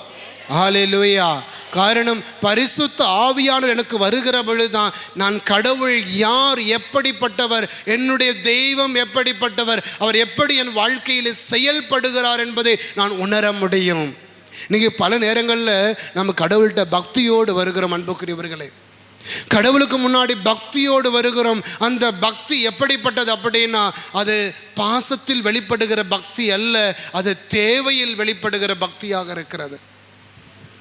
பாசத்தில் வெளிப்படுகிற பக்தி, என் பிள்ளைகள் உங்களுடைய பிள்ளைகள் உங்கள் மீது அன்பும் பாசமும் கொண்டிருக்கிற பொழுது அப்பா கிட்ட வந்து கேட்குறான், அப்பா எனக்கு இது வேணும் அப்பா என்று சொல்லி கேட்கிற பொழுது, அப்பா வேண்டான்னு சொன்னாலும் பையனை சொல்லுவான், பரவாயில்லை எங்கள் அப்பா தானே சொல்கிறாரு, இன்னைக்கு இல்லைனாலும் நாளைக்கு கொடுப்பார். ஆனால் வெறும் தேவைக்கு மட்டும் வருகிற பையன் என்ன சொல்லுவான், நீ எல்லாம் ஒரு அப்பனா. சமீபத்தில் நீங்கள் டிவி நியூஸில் பார்த்துருப்பீங்க இல்லையா, நாமக்கல் நினைக்கிறேன், ஏதோ ஒரு இடத்து நாமக்கல் தான் நினைக்கிறேன், தன்னுடைய கேட்ட சொத்தை தரலன்னு சொல்கிறதுக்காக தன்னுடைய தகப்பனை ஓங்கி ஓங்கி அடித்து அந்த இறந்து போன ஒரு சூழலை பார்த்துருப்போம். நாம தேவைக்கு மட்டும் வருகிற மகன், அவனில் பாசம் கிடையாது, அவங்கிட்ட அன்பு கிடையாது. அன்புக்குரியவர்களே, அப்படிப்பட்ட பக்தி என்பது அது இறைவனுக்கு உகந்த பக்தி அல்ல, இறைவனுக்கு உகந்த பக்தி அல்ல. அதான் வார்த்தை சொல்லுகிறது, உனக்குள் பரிசுத்த ஆவி வருகிற பொழுது என்னில் வெளிப்படுகிற பக்தி என்பது தேவையில் வெளிப்படுகிற பக்தி அல்ல, மாறாக அன்பில் வெளிப்படுகிற பக்தி. அந்த பக்தி என்னில் பெருகுகிற பொழுது எனக்கு கிடைச்சா மட்டும்தான் நான் வருவேன் என்பதல்ல, ஆண்டவரே நான் காத்திருப்பேன். காரணம், என் தெய்வம் எனக்கு நன்மை செய்வார் என்று எனக்கு தெரியும். நான் காத்திருக்க முடியும். அதான் பரிசுத்த ஆவியானவர் நமக்குள் வெளிப்படுத்துகிறார். ஆண்டவர் இயேசு நமக்கு தருகின்ற அந்த துணையாளர் எப்படிப்பட்டவர்? அந்த துணையாளர் நமக்காக பரிந்து பேசுவார். அந்த பரிந்து பேசுகிறவர் என்ன செய்வார்? கடவுளை பற்றிய ஞானத்தை நமக்கு கொடுப்பார். அன்புக்குரியவர்களே, அந்த பரிசுத்த ஆவியானவர் நமக்குள் வருகிற பொழுது கடவுளை பற்றிய 3 ஞானத்தை நமக்கு சொல்லிக் கொடுக்கிறார். பரிசுத்த ஆவியானவர் கடவுளை பற்றிய 3 ஞானத்தை சொல்லிக் கொடுக்கிறார். ஒன்று, நம்முடைய கடவுள் என்னுடைய பாவத்திலிருந்து எனக்கு விடுதலை கொடுக்கிற கடவுள். என்னுடைய கடவுள் பாவத்திலிருந்து விடுதலை கொடுக்கின்ற இரக்கத்தின் கடவுள் என்ற அந்த ஞானத்தை பரிசுத்த ஆவியானவர் நமக்கு சொல்லிக் கொடுக்கின்றார். இரண்டாவது ஞானம் என்பது நாம் கடவுள் விசுவசிக்கின்ற அப்பான்னு சொல்லி கூப்பிடுற நம்முடைய கடவுள் நம்முடைய துன்பத்திலிருந்து நமக்கு போராட்டங்களிலிருந்து விடுதலை கொடுக்கிற ஒரு கடவுளாக இருக்கிறார். மூன்றாவது, நாம் விசுவசிக்கின்ற நம்முடைய தெய்வம் நம்முடைய மரணத்திலிருந்து விடுதலை கொடுத்து புதிய வாழ்வை கொடுக்கிற ஒரு தெய்வம் என்ற ஞானத்தை பரிசுத்த ஆவியானவர் நமக்கு வெளிப்படுத்துகிறார். Praise the Lord. Hallelujah, hallelujah. இந்த 3 ஞானத்தை தான் பரிசுத்த ஆவி நமக்கு சொல்லிக் கொடுக்கிறார். ஒன்று, நாம் கடவுளை அப்பா தந்தைன்னு சொல்கிறோம். அந்த தெய்வம் நாம் தந்தையாக இருக்கிற நம்முடைய தெய்வம் நாம் பிள்ளைகளாக இருக்கிற காரணத்தினால் நம்முடைய வாழ்விலே எப்பேற்பட்ட அழுக்குகள் இருக்கட்டும் அதை எல்லாம் கடந்து என்னை அரவணைத்து கொள்ளுவார். Price the Lord. Hallelujah, hallelujah, ஹல்லேலூயா. சிந்திச்சு பாருங்க அன்புக்குரியவர்களே, உங்களுடைய பிள்ளைங்க நீங்கள் வீட்டுக்கு தியானம் முடிஞ்சு வீட்டுக்கு போகிறீங்க. உங்கள் வீட்டில் சிறு குழந்தை இருக்கிறத வச்சுக்குவோம். சிறு குழந்தை இருக்கிற தாய்மார்கள் பலரும் வந்திருக்க மாட்டீங்க. ஆனாலும் உங்கள் பிள்ளைகள்லாம் பெரியவங்க தான். உங்கள் சின்ன பிள்ளை இருக்குன்னு நினச்சிக்குவோம் நாம். அப்படி அந்த குழந்தை சேற்றிலே விளையாடி கொண்டிருக்கிறான். விளையாடி வரும் பொழுது ஓடி வந்து அந்த சேற்று அழுக்கோடு உங்களை கட்டி பிடிக்க வருகிற பொழுது நீங்கள் என்ன செய்வீங்க? அடி கொடுப்பீங்களா? என்ன செய்வீங்க? ஐயோ என் பிள்ளை சி நீ அங்கே தள்ளி நில நாற்றம் அடிக்கிறத சொல்லுவீங்களா? என்ன செய்வோம்? நம்ம அம்மா என்ன செய்வாங்க? அரவணைத்து கொள்ளுவாங்க. பரவாயில்ல, என் பிள்ளையோட அழுக்கு தானே, என் பிள்ளையோட அழுக்கு தானே. யாரும் அடிக்கலாம் மாட்டாங்க அந்த இடத்துல. நம்முடைய பிள்ளை அவன் அழுக்கோட காரணம் நாள் முழுவதும் அம்மாவை பார்க்கல, அம்மா வேலைக்கு போயிருக்காங்க, எனக்கு சாயங்காலம் வர்றான். அந்த அவனுக்கு தனக்கு தங்கெடுக்குது அழுக்க அவன் தெரியாது, அவன் உணரல, அதனுடைய அழுக்கை அவன் உணரலை. மாறாக அவன் காண்பது தண்ணில் இருக்கிற அழுக்கை அல்ல. யாரை காண்கிறான்? இந்த உலகத்தில் எல்லாருக்கும் மேலாக என்னை அன்பு செய்கின்ற என் அம்மாவை மட்டும் அவன் பார்க்குறான். ஓடி வருகிற பொழுது அம்மாவுக்கும் பிள்ளையனுடைய அழுக்கல்ல தெரிவது, தன்னை ஓடி வருகிற தன்னை நோக்கி வர்ற பிள்ளையை தான் அம்மா பார்க்குறாங்க. அன்புக்குரியவர்களே, நம்முடைய இறைவனும் அப்படிப்பட்டவர் தான், நம்முடைய தெய்வமும் அப்படிப்பட்டவர் தான். எனவே அங்கு பரிசுத்த ஆவி சொல்லி கொடுக்கிறார், மக்களே உனக்குள்ள அழுக்கு இருக்குதா? பாடவா இல்லை. நீ எவ்வளோ பெரிய அழுக்கோடு நீ இருந்தாலும் சரி, நீ எவ்வளோ பெரிய தீமையோடு வாழ்க்கையில் இருந்தாலும் சரி, நீ இறைவனுக்கு அருகிலே கண்ணீரோடு வருகிற பொழுது பரிசுத்த ஆவியானவர் உனக்குள் மனமாற்றத்தை கொடுக்கிற பொழுது நீ வருகிற ஒவ்வொரு மனிதனையும் பரிசு ஆண்டவர் அரவணைத்து கொள்ளுகிறார். மக்களே, பரிசுத்த ஆவியானவர் நமக்கு உணர்த்தி கொடுப்பது கடவுளுடைய இரக்கத்தை மட்டும்தான். உன் தெய்வம் இரக்கமுள்ள ஒரு தெய்வம். எனவேதான் புலம்பல் புத்தகத்திலே 2ஆம் அதிகாரம் 22, 23 வார்த்தையிலே ஆண்டவர் நமக்கு இப்படி சொல்லி கொடுக்கிறார். புலம்பல் புத்தகம் 2ஆம் அதிகாரம் 22, 23 வார்த்தைகள். புலம்பல் புத்தகம் மணிக்கு 3ஆம் அதிகாரம், புலம்பல் புத்தகம் 3ஆம் அதிகாரம் 22, 23. ஆண்டவரின் பேரன்பு முடிவுறவில்லை, அவருடைய இரக்கம் தீர்ந்து போகவில்லை, காலை தோறும் அவர் புதுப்பிக்கிறார். நம்பிக்கைக்குரிய ஆண்டவர் சொல்ல வார்த்தை, ஆண்டவருடைய பேரன்பு முடிந்து போகல. அன்பார்ந்தவர்களே, எனக்குள் அழுக்கு இருக்கு என்பதற்காக, எனக்குள்ளே பாவம் இருக்கு என்பதற்காக, என் வாழ்க்கையில் இறைவன் விரும்பாத தீமைகள் என்னில் இருக்கு என்பதற்காக ஆண்டவர் ஒரு நாளும் அவருக்கு அருகிலே வரக்கூடிய பிள்ளைகளை பார்த்து நீ வராது என் பக்கத்தில் சொல்லுவதில்லை. ஒரு நாளும் ஆண்டவர் சொல்றதில்லை. அழுக்கோடு இருக்கிறியா? பரவாயில்லை. நாற்றம் எடுக்குதா? பரவாயில்லை, எனக்கு அருகிலே நீ வா, என்னுடைய பரிசுத்தத்தினால் உன்னுடைய அழுக்குகளை நான் அகற்றுவேன். Praise the Lord. Hallelujah, hallelujah. ஆண்டவருடைய இரக்கம் உன் குடும்பத்தில் அற்புதம் செய்யும் நீ அணுகி வருகிற பொழுது. அதனால தான் யாக்கோபு சொல்றா, ஆண்டவரை அணுகி வா, அவரும் உன்னை அணுகி வருவா. யார் ஓடி போவான்? யார் ஓடி போவான்? சாத்தான் அழகை உன்னை விட்டு ஓடி போவான். உனக்குள் இருக்கிற நாற்றங்கள் ஓடி போகும். உனக்குள் இருக்கிற அழுக்குகள், துர்நாற்றங்கள் உன்னை விட்டு விலகி போகும். காரணம், உன்னிலே வருகின்ற பரிசுத்த ஆவியானவர் என்ன செய்கிறார்? அங்கே கடவுளுடைய இரக்கத்தின் மீது தாகம் கொள்ள செய்கிறார். Praise the Lord. ஹல்லேலூயா.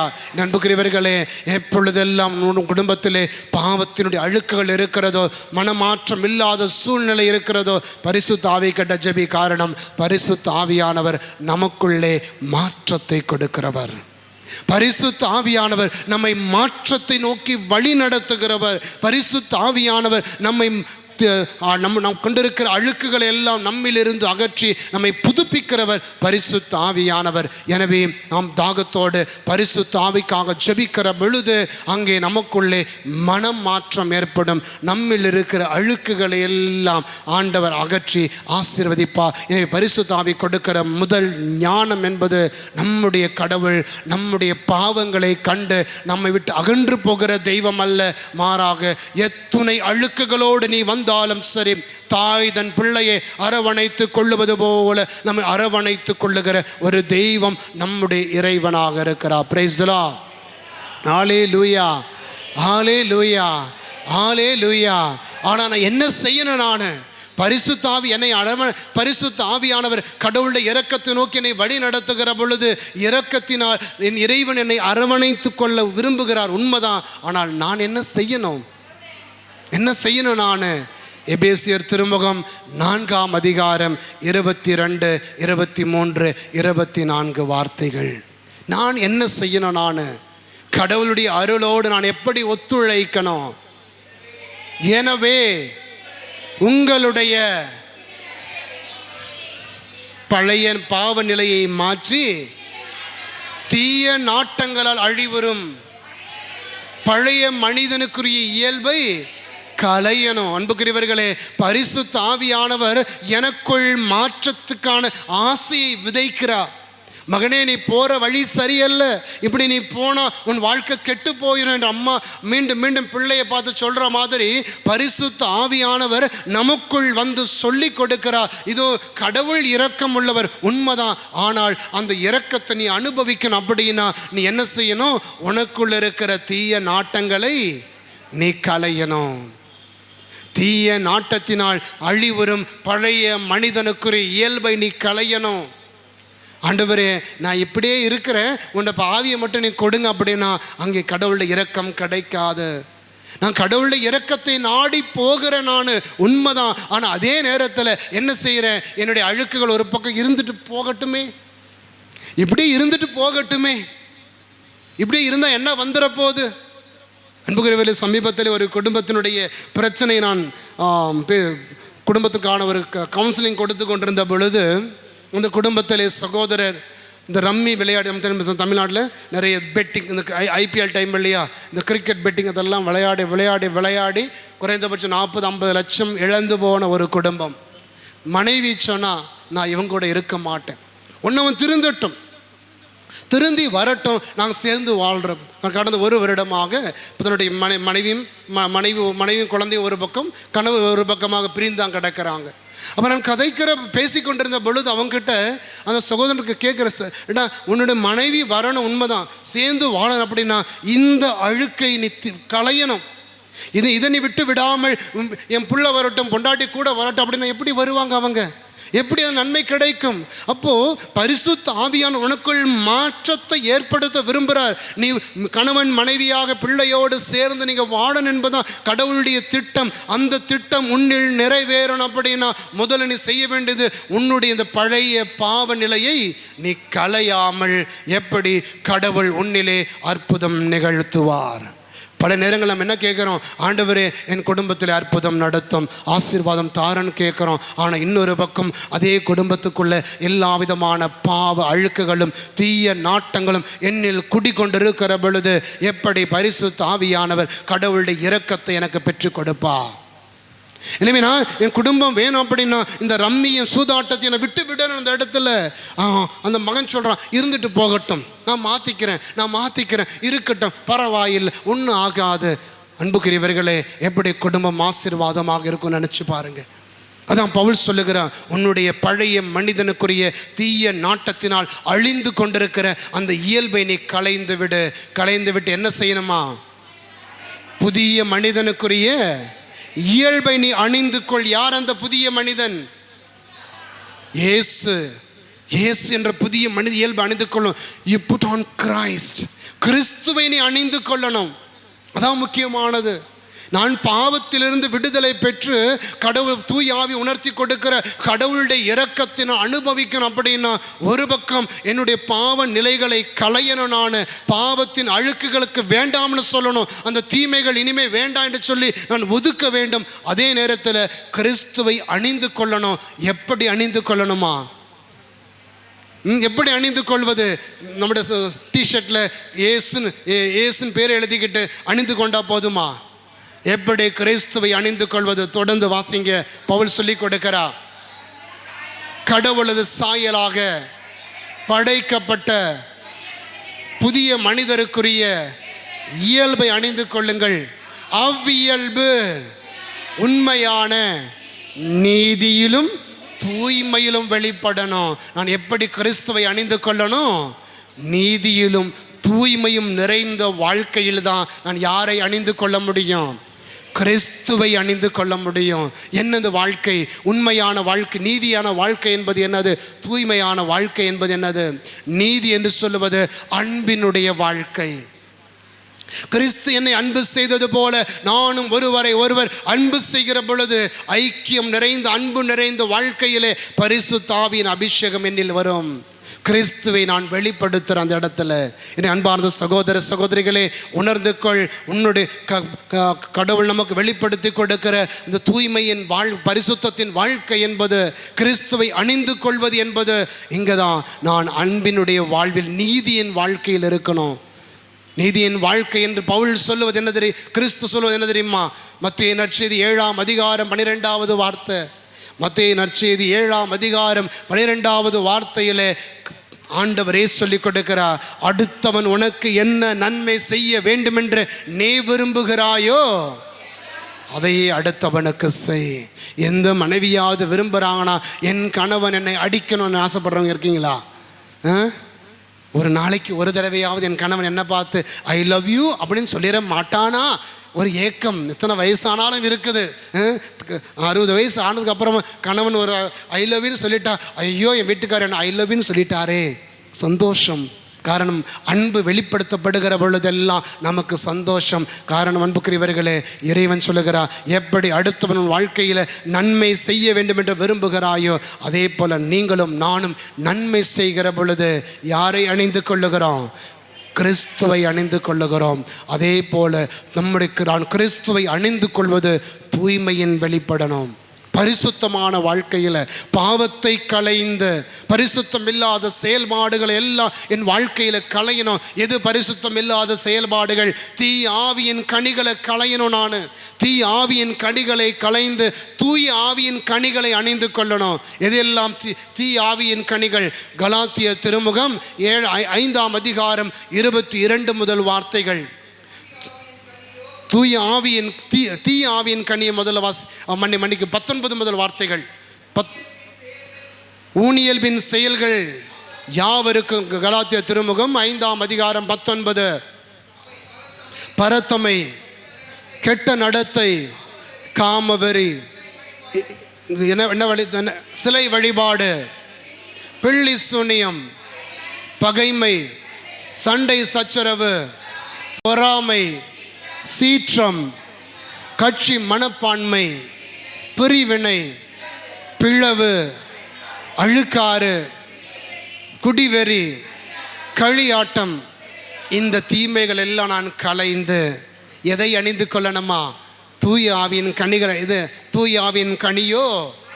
அன்பு, மகிழ்ச்சி, அமைதி, பொறுமை, பரிவு, நன்னயம், நம்பிக்கை, கனிவு, தன்னடக்கம், இதான் தீய ஆவியின் கனியை ஒதுக்கி தூய ஆவியின் கனியை நான் வாழ்க்கையில் அணிந்து கொள்ளுகிற பொழுது நான் யாரை அணிந்து கொள்கிறேன்?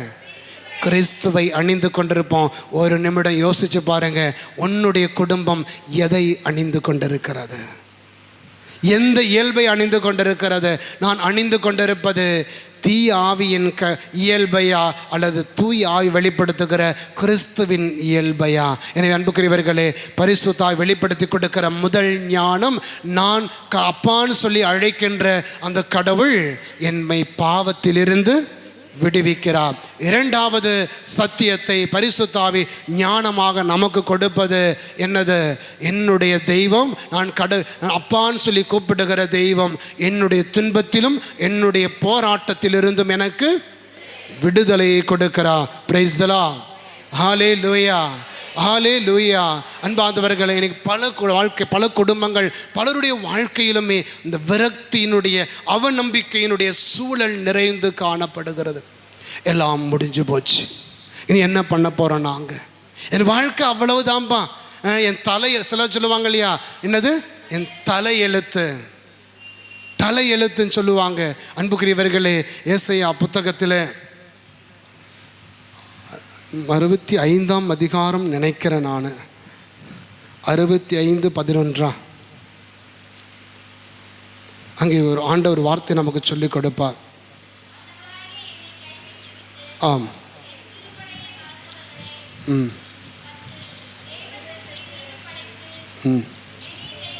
அதே தான். என்ன வசனம்? 65:11. ஆம், ஆண்டவராக என்னை கைவிட்டு விட்டு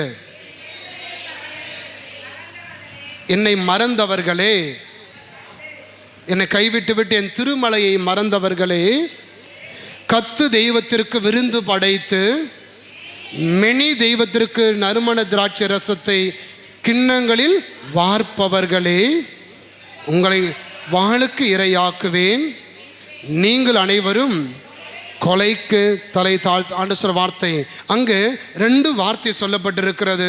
ஒன்று கத்து தெய்வம், இன்னொன்று மெனி தெய்வம். அது கீழே ஒரு குறிப்பு கொடுக்கப்பட்டிருக்கு, பார்த்தீங்களா? அங்கே அந்த குறிப்பு என்ன சொல்லப்பட்டிருக்கு? எபிரேயத்திலே கத்து என்ற வார்த்தைக்கு என்ன அர்த்தம்? செல்வம் என்ற அர்த்தம். இன்னொன்று விதி, தலை விதி சொல்கிறோம் இல்லையா நாம? அப்போ ஆண்டு சொல்லுங்க, பலருடைய வாழ்க்கை இப்படி தான் இருக்குது, எல்லாம் என் தலை விதி. அன்புக்குரியவர்களே, கிறிஸ்துவ மக்களுக்கு என்ன கிடையாது? தலை விதி என்பது கிடையாது. பலருடைய வாழ்க்கையில் என் தலையெழுத்து அவ்வளவுதான், எல்லாம் முடிஞ்சு போச்சு நினைக்கிறோம். அன்பு ஆண்டு சொல்லுகிறான், கத்து தெய்வத்திற்கும் மெனி தெய்வத்திற்கும் இடம் கொடுத்து கொண்டு எல்லாம் தலைவிதி, எல்லாம் என் வாழ்க்கை, என்னத்தை பண்ண போறேன், என்ன பண்ண முடியும் என்று சொல்லி அவநம்பிக்கையோடு வாழ்ந்து கொண்டிருக்கிற ஒவ்வொரு உள்ளத்திலும் பரிசுத்த ஆவியானவர் ஞானத்தை ஊற்றுகிறார். என்ன ஞானம்? நீ எந்த கடவுளை அப்பா தந்தையே என்று அழைக்கிறாயோ அந்த தெய்வத்துக்கு முன்பாக நீ கண்ணீரோடு மன்றாடுகிற பொழுது உன்னுடைய துன்பத்திலே அவர் செவி சாய்க்கிறார். திருப்பாடல் 145:18 வார்த்தை. திருப்பாடல் 145:18.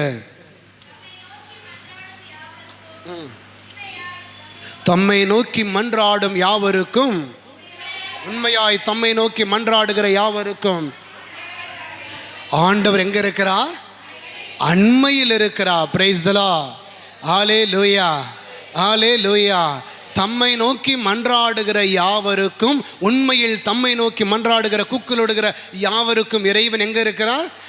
அண்மையில் இருக்கிறார். அன்பார்ந்தவர்களே, உணர்ந்துக்குள் தெய்வத்தினுடைய ஞானம் நமக்கு வெளிப்படுத்துகிறது. நீ கண்ணீரோடும் வேதனையோடும் பாரத்தோடும் நீ இறைவனுக்கு அருகில் இருக்கிற பொழுது, அன்பு மக்களே, இறைவன் ஒரு பொழுதும் தன் கண்களை உமக்கு எதிராக அடைத்து கொள்வது கிடையாது. நீ வேதனையோடு இறைவனுக்கு முன்பாக வருந்த நிற்கிற பொழுது, ஆண்டவரே என் பிள்ளையோட வாழ்க்கை இப்படி ஆயிடுச்சு, என் குடும்பத்தில் இப்படி ஆயிடுச்சு சொல்லிக்கிட்டு விரக்தியோடு ஆண்டவருக்கு முன்பாக நிற்கிற பொழுது உன் உள்ளத்திலே பரிசுத்த ஆவியானவர் நம்பிக்கையை விதைக்கிறார். நீ அஞ்சாதே, உன் கடவுள் உன்னோடு இருக்கிறார். உன்னுடைய போராட்டங்கள் பெரிதாக இருக்கலாம் அன்பார்ந்தவர்களே, உன்னுடைய கண்ணீர் பெரிதாக இருக்கலாம், உனக்கு முன்னாடி இருக்கிற சூழல் என்பது இனிமேல் ஒன்றும் செய்துவிட முடியாது, எல்லாம் முடிஞ்சு போச்சு நினைக்கிற அளவுக்கு உன் வாழ்க்கையின் சூழல் உன் கண் முன்பாக இருக்கிற பொழுது, மக்களே உணர்ந்து கொள், தெய்வம் உனக்கான நம்பிக்கையாக, எதிர்நோக்காக, உன் வாழ்க்கையின் பிரச்சனையிலே மலை போன்று இருக்கிற பிரச்சனைகள் எல்லாம் உடைத்து நொறுக்கக்கூடியவராக ஆண்டவர் உனக்கு முன்பாக வந்து நிற்கிறார். Praise the Lord. Hallelujah, hallelujah, hallelujah. என்ன சொல்றார் இல்லையா, கடுகளவு நம்பிக்கை இருக்கிற பொழுது இந்த மலையை பார்த்து பெயர்ந்து போன்னு சொல்லுகிற பொழுது என்ன நடக்குமா? அதுக்காக போயிட்டு அங்கே மலைக்கு நின்றுக்கிட்டு இந்த மலையை அப்படியே எங்கள் பக்கம் வந்துருன்னு சொன்னால் வந்துருமா மலை? என்ன அர்த்தம்? அது மலை எதை அடையாளப்படுத்துகிறது? துன்பத்தினுடைய மிகுதி. துன்பத்தினுடைய மிகுதியிலே நீ இறைவனுக்கு அருகில் வருகிற பொழுது மலை போன்ற துன்பம் பனி போல் அகன்று போகும். அன்பார்ந்தவர்களே, அப்போ நான் சிந்தித்து பார்க்க வேண்டியது, அன்புக்குரியவர்களே, என்னுடைய வாழ்க்கை போராட்டம் என் கண் முன்பாக பெரிதாக மலை போன்று இருந்தாலும் ஆண்டவருக்கு முன்பாக நீ முழந்தால் படியிடுகிற பொழுது பரிசுத்த ஆவியானவர் சொல்லுகிறார், அங்கே கடவுளுடைய விடுதலை உன் வாழ்க்கையில் கடந்து வரும். Praise the Lord. Hallelujah, hallelujah. இயேசுவுக்கே புகழ். அன்புக்குரியவர்களே, 2 குறிப்பேடு புத்தகத்திலே ஒரு அழகான நிகழ்வு உண்டு.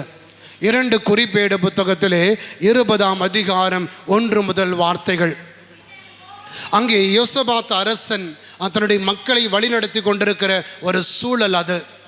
ஏதோமிய படைகள் இஸ்ரேல் மக்களுக்கு எதிராக வந்து நிற்கிறார்கள். இஸ்ரேல் மக்கள் அந்த படைகளை பார்த்து கொண்டு சொல்லுகிறார்கள், ஐயோ எல்லாம் முடிஞ்சு போச்சு. காரணம், இவ்வளவு பெரிய படைகளுக்கு முன்பாக நாம் எப்படி எதிர்த்து நிற்க முடியும்? நம்மால எப்படி எதிர்த்து நிற்க முடியும்? இப்படி என்று சொல்லி பயந்து கொண்டு அங்கே ஏதோமிய படைகளுக்கு எதிராக இந்த மக்கள் கண்ணீர் விட்டு அழுத பொழுது அங்கே யோசபாத் அரசன் சொல்ற வார்த்தை என்னது? 3ஆம் வசனம் வாசிங்க. அப்பொழுது யோசபாத் அச்சமுற்று ஆண்டவரை நாடுவது, ஆண்டவரை நாடுவோம் என்று உறுதி பூண்டு யூத மக்கள் யாவரும் நோன்பிருக்குமாறு அழைத்த. அன்புக்குரியவர்களே, அங்கே இஸ்ரேல் ஏதோமிய படைகள் பெரிதாக அந்த மக்களுக்கு முன்பாக வந்து நின்ற பொழுது என்ன நடக்குமோ ஏது நடக்கும் என்று பயந்து கடந்த பொழுது யோசபாத் அரசன் அந்த மக்களை பார்த்து சொல்லுகிறார், ஏன் அவங்கள பார்த்து நாம் பயப்படணும்? ஏன் கண்ணீர் வடிக்கணும்? வாருங்கள், நாம் முழந்தாள் படிடுவோம், நோன்பிருந்து ஜெபிப்போம். பரிசுத்த ஆவியானவர் நம்முடைய வாழ்க்கையிலே எப்பொழுதெல்லாம் நீங்களும் நானும் கண்ணீரோடு இருக்கிறோமோ எப்பொழுதெல்லாம் எல்லாம் தலைவிதி, இனி ஒன்றும் பண்ண முடியாதுன்னு சொல்லி விரக்தியில் இருக்கிற ஒவ்வொரு தருணத்திலும் பரிசுத்த ஆவியானவர் நமக்குள் வந்து சொல்லுவது, வாருங்கள் நாம் முழந்தாள் படியிடுவோம். ஆண்டவருக்கு முன்பா நீ முழந்தாள் படியிட. மக்களே, உன்னுடைய பாரம் மலை போல் உன்னை அழுத்தலாம்.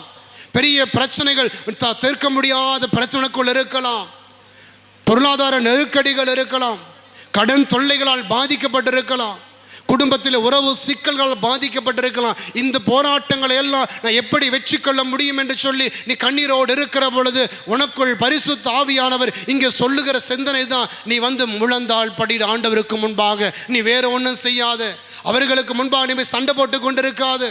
நான் எப்பொழுதுமே சொல்லுவது உண்டு, எங்கெல்லாம் மனைவிமார் வந்து சொல்லுவாங்க, என் பெற்றோர்கள் சொல்லுவாங்க, அப்பா சாமி என் கணவன் சரியில்லை, அவனை திருத்த முடியல, என்னால் என்ன பண்ணுறதுன்னு தெரியல, அல்ல என் கணவன் குடிக்கிறான், அந்த மாதிரி பிரச்சனை இந்த மாதிரி பிரச்சனை என்றெல்லாம் சொல்லி வருகிற பொழுதோ, அல்லது பெற்றோர்கள் பிள்ளைகளை முன்னிட்டு கண்ணீர் விட்டு எனக்கு அருகில் வந்து சொல்லுகிற பொழுது நான் சொல்கிற ஒரே ஒரு வார்த்தை தெரியுமா அவங்களுக்கு?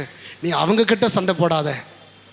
அவங்ககிட்ட சண்டை போட்டு பிரயோஜனம் இல்லை. உன் வீட்டுக்காரங்கிட்ட போய் சண்டை போட்ட அப்படின்னா, நேற்று எங்கிட்ட சண்டையாக போட்ட, இன்றைக்கி நான் யாருன்னு காட்டுறேன் பாரு.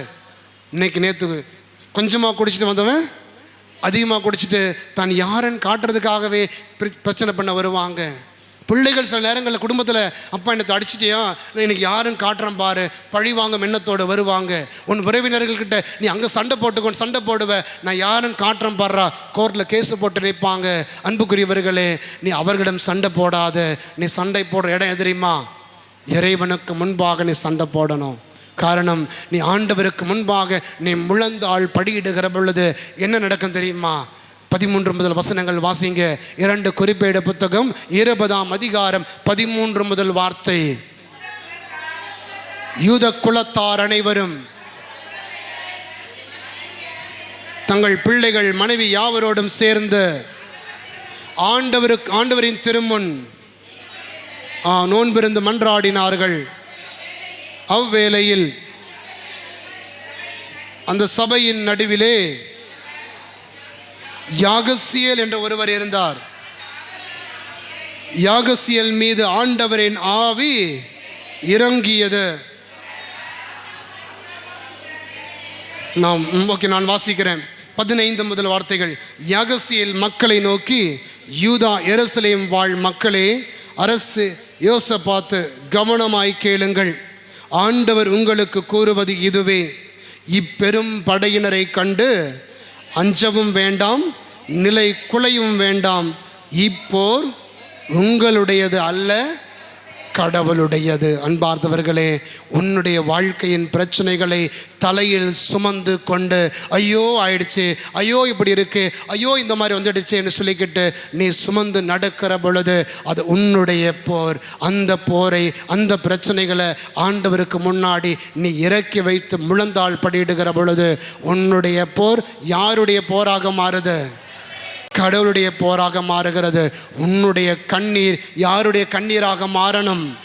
கடவுளின் கண்ணீராக மாறணும். உன்னுடைய வேதனை ஆண்டவரின் வேதனையாக மாறணும். உன்னுடைய கடன் தொல்லை ஆண்டவரின் கடன் தொல்லையாக மாறணும். உன்னுடைய உடல் நோய் ஆண்டவரின் உடல் நோயாக மாறணும். உன்னுடைய துக்கம் ஆண்டவரின் துக்கமாக மாறணும். எப்போ மாறும் அது?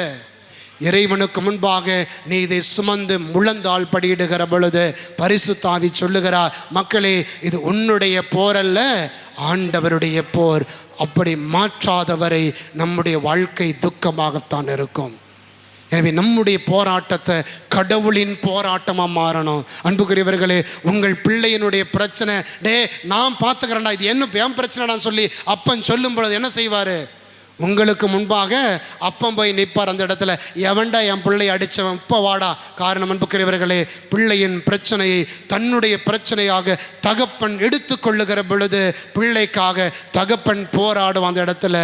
அதே போல் அன்புக்குரியவர்களே, நம் கடவுளை அப்பா, தந்தை என்று பரிசுத்தாவி நமக்கு அழைக்க சொல்லி கொடுக்கிற பொழுது பரிசுத்தாவி சொல்லுகிறா, உன்னுடைய பிரச்சனையை அந்த அப்பங்கிட்ட விட்டுரு, அப்பன் பார்த்து கொள்ளுவா எல்லாம். Praise the Lord. Hallelujah, hallelujah. இயேசுவுக்கே புகழ், இயேசுவுக்கே நன்றி. எனவே அன்புக்குரியவர்களே, பவுல் சொல்லி கொடுக்கிறார் நமக்கு. ரோமருக்கு எழுதப்பட்ட திருமுகம் 8ஆம் அதிகாரம் 35 முதல் வார்த்தைகள், 32 முதல் வார்த்தைகள். தம் சொந்த மகன் என்றும் பாராமல் நமக்காக தன் ஒரே மகனையே நமக்காக கையளித்த கடவுள் தன் மகனோடு அனைத்தையும் நமக்காக அருளாதிருப்பாரோ? Price the Lord. ஹல்லேலூயா, ஹல்லேலூயா. ஆண்டவர் சொல்ற வார்த்தையை பாருங்க. தன்னுடைய மகன் என்றும் பாராமல் அந்த ஒரே மகனையே நம்முடைய பாவத்திற்கு பலியாக, நம்முடைய வேதனைகளுக்கு பதிலாக அவர் நமக்கு கையளிக்கிறார் என்று சொன்னால், அந்த மகனுக்கு, அந்த மகனோடு சேர்ந்து அதற்கு மேலும் நமக்கு அருளாதிருப்பாரோ? நீ கண்ணீரோடு ஆண்டவருக்கு அருகிலே வருகிற பொழுது ஆண்டவர் சொல்றார், மகனே, உனக்காக என் மகனையே கொடுத்திருக்கிறேன் நான் சிலுவையில். அப்படி இருக்கிற பொழுது உன்னுடைய கண்ணீரை நான் துடைக்காமல் இருப்பேனா? உன்னுடைய வேதனை நான் துடைக்காமல் இருப்பேனா?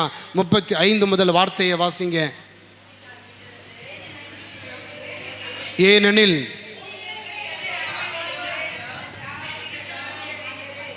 ஆண்டவருடைய அன்பிலிருந்து நம்மை பிரிக்கக்கூடியது எது? வேதனையா? பட்டினியா? இன்னலா? பட்டினியா? ஆடையின்மையா? ஈடரா? சாவா? இதுதான் நம்மை பிரிக்க முடியும். அன்புக்குரியவர்களே, இன்று நம்முடைய வாழ்க்கையில் பல நேரங்களில் கடவுள் என்னை அன்பு செய்கிறார் நம்புகிறோம் நாம்.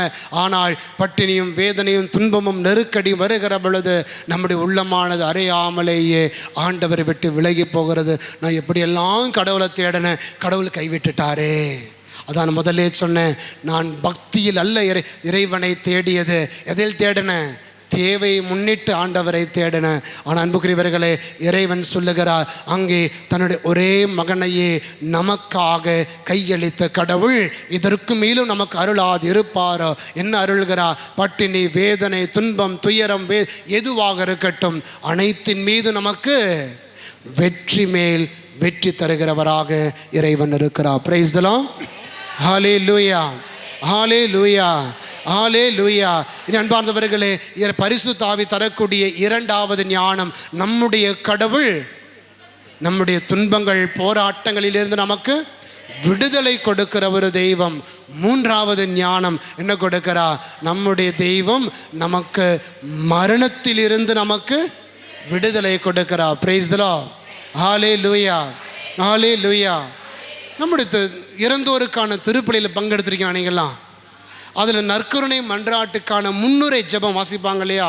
ஆண்டவர் உங்களோடு இருப்பாராக, இதயங்களை மேலே எழுப்புங்கள் சொல்லி ஜெபிக்கிற பொழுது அந்த தொடர் ஜெபத்தில் ஒரு கருத்து சொல்லப்படும்.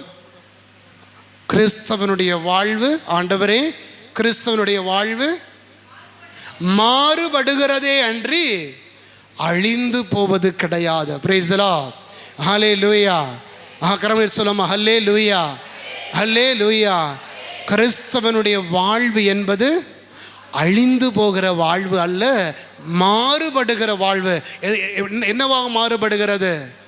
மண்ணுலக வாழ்வு விண்ணுலக வாழ்விலே இறைவனோடு இருக்கின்ற ஒரு வாழ்வாக மாறுபடுகிறது. அவ்வாறு இருக்கிற பொழுது அன்புக்குரியவர்களே, ஆண்டவர் நமக்கு சொல்லி பரிசுத்த ஆவி நமக்கு கொடுக்கிற மிகப்பெரிய ஒரு ஞானம், ஒரு எதிர்நோக்கு, இறைவன் வாழ்வது போல நாமும் அவரோடு இணைந்து வாழ்வோம். Price the Lord. ஹல்லேலூயா. என் தந்தை என்றும் வாழ்வது போல நானும் அவரோடு இணைந்து வாழ்வோம் என்ற ஒரு எதிர்நோக்கை தான் பரிசுத்த ஆவியானவர் நமக்கு கொடுக்கிறார். Praise the Lord. ஹல்லேலூயா. எனவே வாசிக்கிறோம் 1 கொரிந்தியர் 15 வார்த்தை. கிறிஸ்துவிடம் நாம் கொண்டிருக்கிற எதிர்நோக்கு உலக வாழ்வை சார்ந்து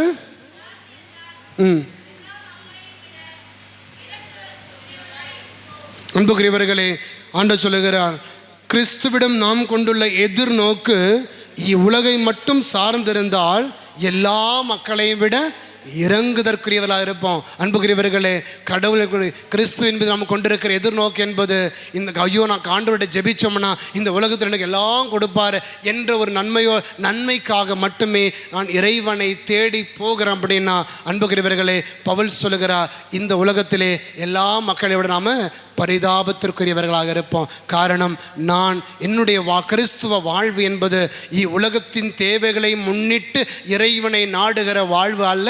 யாரை முன்னிட்டு? விண்ணகத்திலே இறைவனோடு இணைந்த வாழ்வை முன்னிட்டு அவரை நோக்கி செல்லுகிற ஒரு பயணம் அது. Praise the Lord. ஹல்லேலூயா.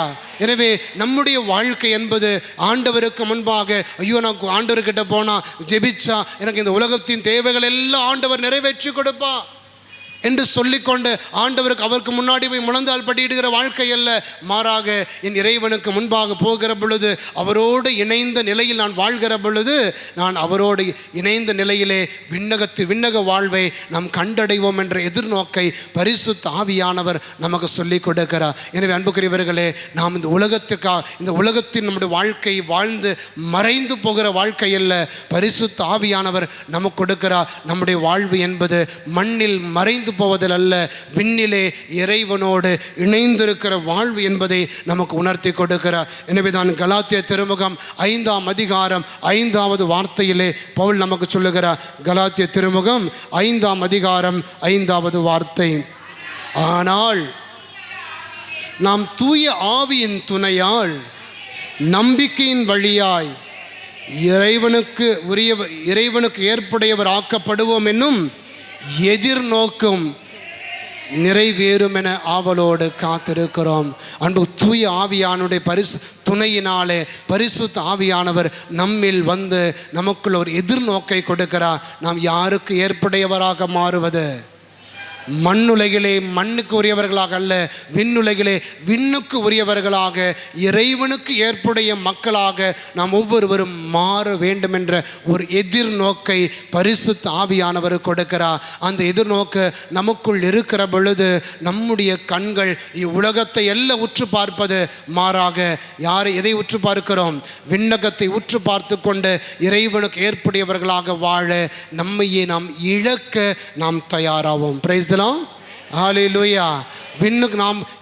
விண்ணுக்கு ஏற்புடைய மக்களாக வாழ்கிற பொழுது அன்புக்குரியவர்களே, அங்கே நான் மண்ணுலக காரியங்களை திருப்திப்படுத்த அல்ல, இந்த உலக உறவுகளை திருப்திப்படுத்த அல்ல, மண்ணுலகை சார்ந்தவற்றை திருப்திப்படுத்த அல்ல, மாறாக எனக்காக தன்னையே தன் ஒரே மகனையே கையளித்து அன்பு செய்த இறைவனுடைய விருப்பங்களை நிறைவேற்றுவதிலே நீங்களும் நானும் ஆர்வமுள்ள மக்களாக மாறணும். அதான் இறைவன் நம்மிடம் அழைப்பு கொடுக்கிறார். Praise the Lord. ஹல்லேலூயா. காரணம், நான் இந்த உலகத்திலே எனக்கு விண்ணுலக வாழ்வு கிடையாது, மறு உலக வாழ்வு கிடையாது, உயிர்ப்பு கிடையாது என்ற சிந்தனை எனக்குள் இருந்தால் அன்புக்குரியவர்களே, நான் ஒரு பொழுதும் நான் இறைவனுக்கு ஏற்புடையவனாக மாறிவிட முடியாது, இறைவனுக்கு ஏற்புடைய வாழ்க்கை வாழ முடியாது. மாறாக ஏதோ பிறந்தோம், வாழ்ந்தோம், இருந்துட்டு போவோம் என்ற எண்ணம் இருக்கும். ஆனால் நம்முடைய கண்கள் மண்ணை உற்று பார்க்கிற கண்கள் அல்ல, விண்ணை உற்று பார்த்து கொண்டு ஆண்டவரை நோக்கி நாம் வாழ்கிற பொழுது நம்முடைய வாழ்வு இறைவனுக்கு ஏற்புடைய ஒரு வாழ்வாக மாறுகிற பொழுது நீங்களும் நானும் இறைவனோடு இணைந்த ஒரு நிலையில் வாழ்வதற்கான விண்ணக வாழ்வை கடவுள் நமக்கு வாக்களிக்கிறார். Price the Lord. Hallelujah. Hallelujah. எனவே தான் பிலிப்பியருக்கு எழுதப்பட்ட திருமுகத்திலே 1ஆம் அதிகாரம் பவுல் சொல்லுகிறார் 20வது வசனத்திலே, பிலிப்பியருக்கு எழுதப்பட்ட திருமுகம் 1ஆம் அதிகாரம் 20வது வார்த்தை, என்ன நேர்ந்தாலும் நான் வெட்கமுற மாட்டேன், இன்றும் என்றும் வாழ்விலும் சால்விலும் முழு துணிவுடன் கிறிஸ்துவை என் உடலால் பெருமைப்படுத்துவேன். Price the Lord. ஹல்லேலூயா. ஹல்லேலூயா. என் அன்புக்குரியவர்களே, பவுல் நமக்கு சொல்லுகிறார், நான் இந்த உலகத்தை பார்த்து கொண்டு ஐயோ இந்த உலகத்தில் சந்தோஷமாக இருக்கணும், இந்த உலகத்தின் தேவையில் நான் மகிழ்ச்சியாக இருக்கணும் என்பதில் அல்ல, மாறாக நான் இறைவன் வாக்களித்திருக்கிற விண்ணக பேரின்பத்திற்கு நான் தகுதி உள்ள மகனாக மாற கடவுள் நம்மை வெளிப்படுத்துகிறார். எனவே இந்த உலகத்தின் மரணத்தை வெற்றி கொண்டு விண்ணக வாழ்வுக்காக பரிசுத்த ஆவியானவர் நம்மை அழைக்கிற பொழுது அப்போ ஆண்டவர் சொல்லுகிறார், பவுல் வழி நீங்களும் நானும் நம்முடைய உடலால் யாரை பெருமைப்படுத்தணுமா? கடவுளை பெருமைப்படுத்தணும். கடவுளை பெருமைப்படுத்தி நம்முடைய உடலின் வழியாக கடவுளை பெருமைப்படுத்தி நாம் வாழ்கிற பொழுது நாம் ஒவ்வொருவருமே இறைவனுக்கு ஏற்புடையவர்களாக பரிசுத்த ஆவி மாற்றுவார். அப்பொழுது இந்த உலகத்தின் மரணம் நம்மை ஒன்றும் செய்யாது. இந்த மண்ணிலே மரித்தாலும் விண்ணகத்திலே இறைவன் சன்னதியிலே அவருடைய மடியில் வாழக்கூடிய மக்களாக இறைவன் நம்மை மாற்றுவார். Praise the Lord. Hallelujah. Hallelujah. எனவே இதை பரிசுத்த ஆவியானவர் நம்ம இந்த 3 உண்மைகளை நோக்கி வழி நடத்துகிறார். ஒன்று, நம்முடைய தந்தையாக இருக்கிற தெய்வம் நம்மை பாவத்திலிருந்து நமக்கு விடுதலை கொடுக்கிறார். 2வது, துன்பத்திலிருந்து விடுதலை கொடுக்கிறார். 3வது, மரணத்திலிருந்து விடுதலை கொடுத்து நித்திய வாழ்வை நமக்கு கடவுள் வாக்களிக்கிறார். Price the Lord. ஹல்லேலூயா. எனவே நாம் தாகத்தோடு பரிசுத்த ஆவியானவருக்காக நாம் ஜெபிப்போம். கண்களை மூடி கரங்களை நெஞ்சோடு சேர்ப்போம். பரிசுத்த ஆவி கேட்டு ஜெபிப்போம். ஆவியானவரே, எங்கள் மீது இறங்கும் தகப்பனேன்னு கேட்போம். எகசியல் மீது இறங்கி வந்து அதே பரிசுத்த ஆவியானவர் நம் மீதும் இறங்கி வந்து நம் ஒவ்வொருவரையும் ஆட்கொள்ளும்படியாக மன்றாடுவோம். தேவ ஆவியின் அபிஷேகம் நம்மிலும் நம்முடைய குடும்பத்த நேரத்தில் இறங்கி வரும்படியாக ஜெபிப்போம். திருத்துதரோடு கவலைகளோடும் பாரத்தோடும் இருந்த பொழுது பரிசுத்த ஆவியானவர் இறங்கி வந்து, இதோ உனக்கு ஒரு தகப்பன் இருக்கிறார், நீ கவலை கொள்ள வேண்டாம் என்று சொல்லி தகப்பனை பற்றிய ஞானத்தை பரிசுத்த ஆவியானவர் வெளிப்படுத்தி கொடுக்கிறார். அதே ஞானத்தை பரிசுத்த ஆவியானவர் நமக்கும் கொடுத்திருக்கிறார். உண்மையை வெளிப்படுத்துகிற பரிசுத்த ஆவியானவர் நம்மை உண்மையை நோக்கி வழி நடத்துகிற இந்த வேளையிலே நம் தாகத்தோடு ஜெபிப்போம். ஆவியானவரே, தந்தையினுடைய இரக்கத்தை எங்களுக்கு வெளிப்படுத்தி கொடுக்கிறவரே, என் கடவுள் என்னை தண்டிக்கிறவர் அல்ல, மாறாக அன்பு செய்கின்றவர், உண்மையை நோக்கி வழி நடத்துகிறவர், அந்த உண்மை எங்களுக்கு விடுதலை கொடுக்கும் என்று சொல்லி இருக்கிறீரே. அன்பு தெய்வமே, பெந்தகோஸ்து நாளிலே உம்முடைய திருத்துதர்கள் மீது தூய் ஆவியை பொழிந்து அவருடைய உள்ளம் கொண்டிருந்த துக்கத்தையும் கவலைகளையும் பாரத்தையும் அகற்றி மகிழ்ச்சியால் நிரப்பி அவருடைய வாழ்வு எதை நோக்கி இருக்க வேண்டும், எதற்காக இருக்க வேண்டும் என்ற உண்மையை வெளிப்படுத்தி கொடுத்தது போல பரிசுத்த ஆவியானவரே, எங்கள் மீதும் இந்நேரத்திலே இறங்கி வாரும்.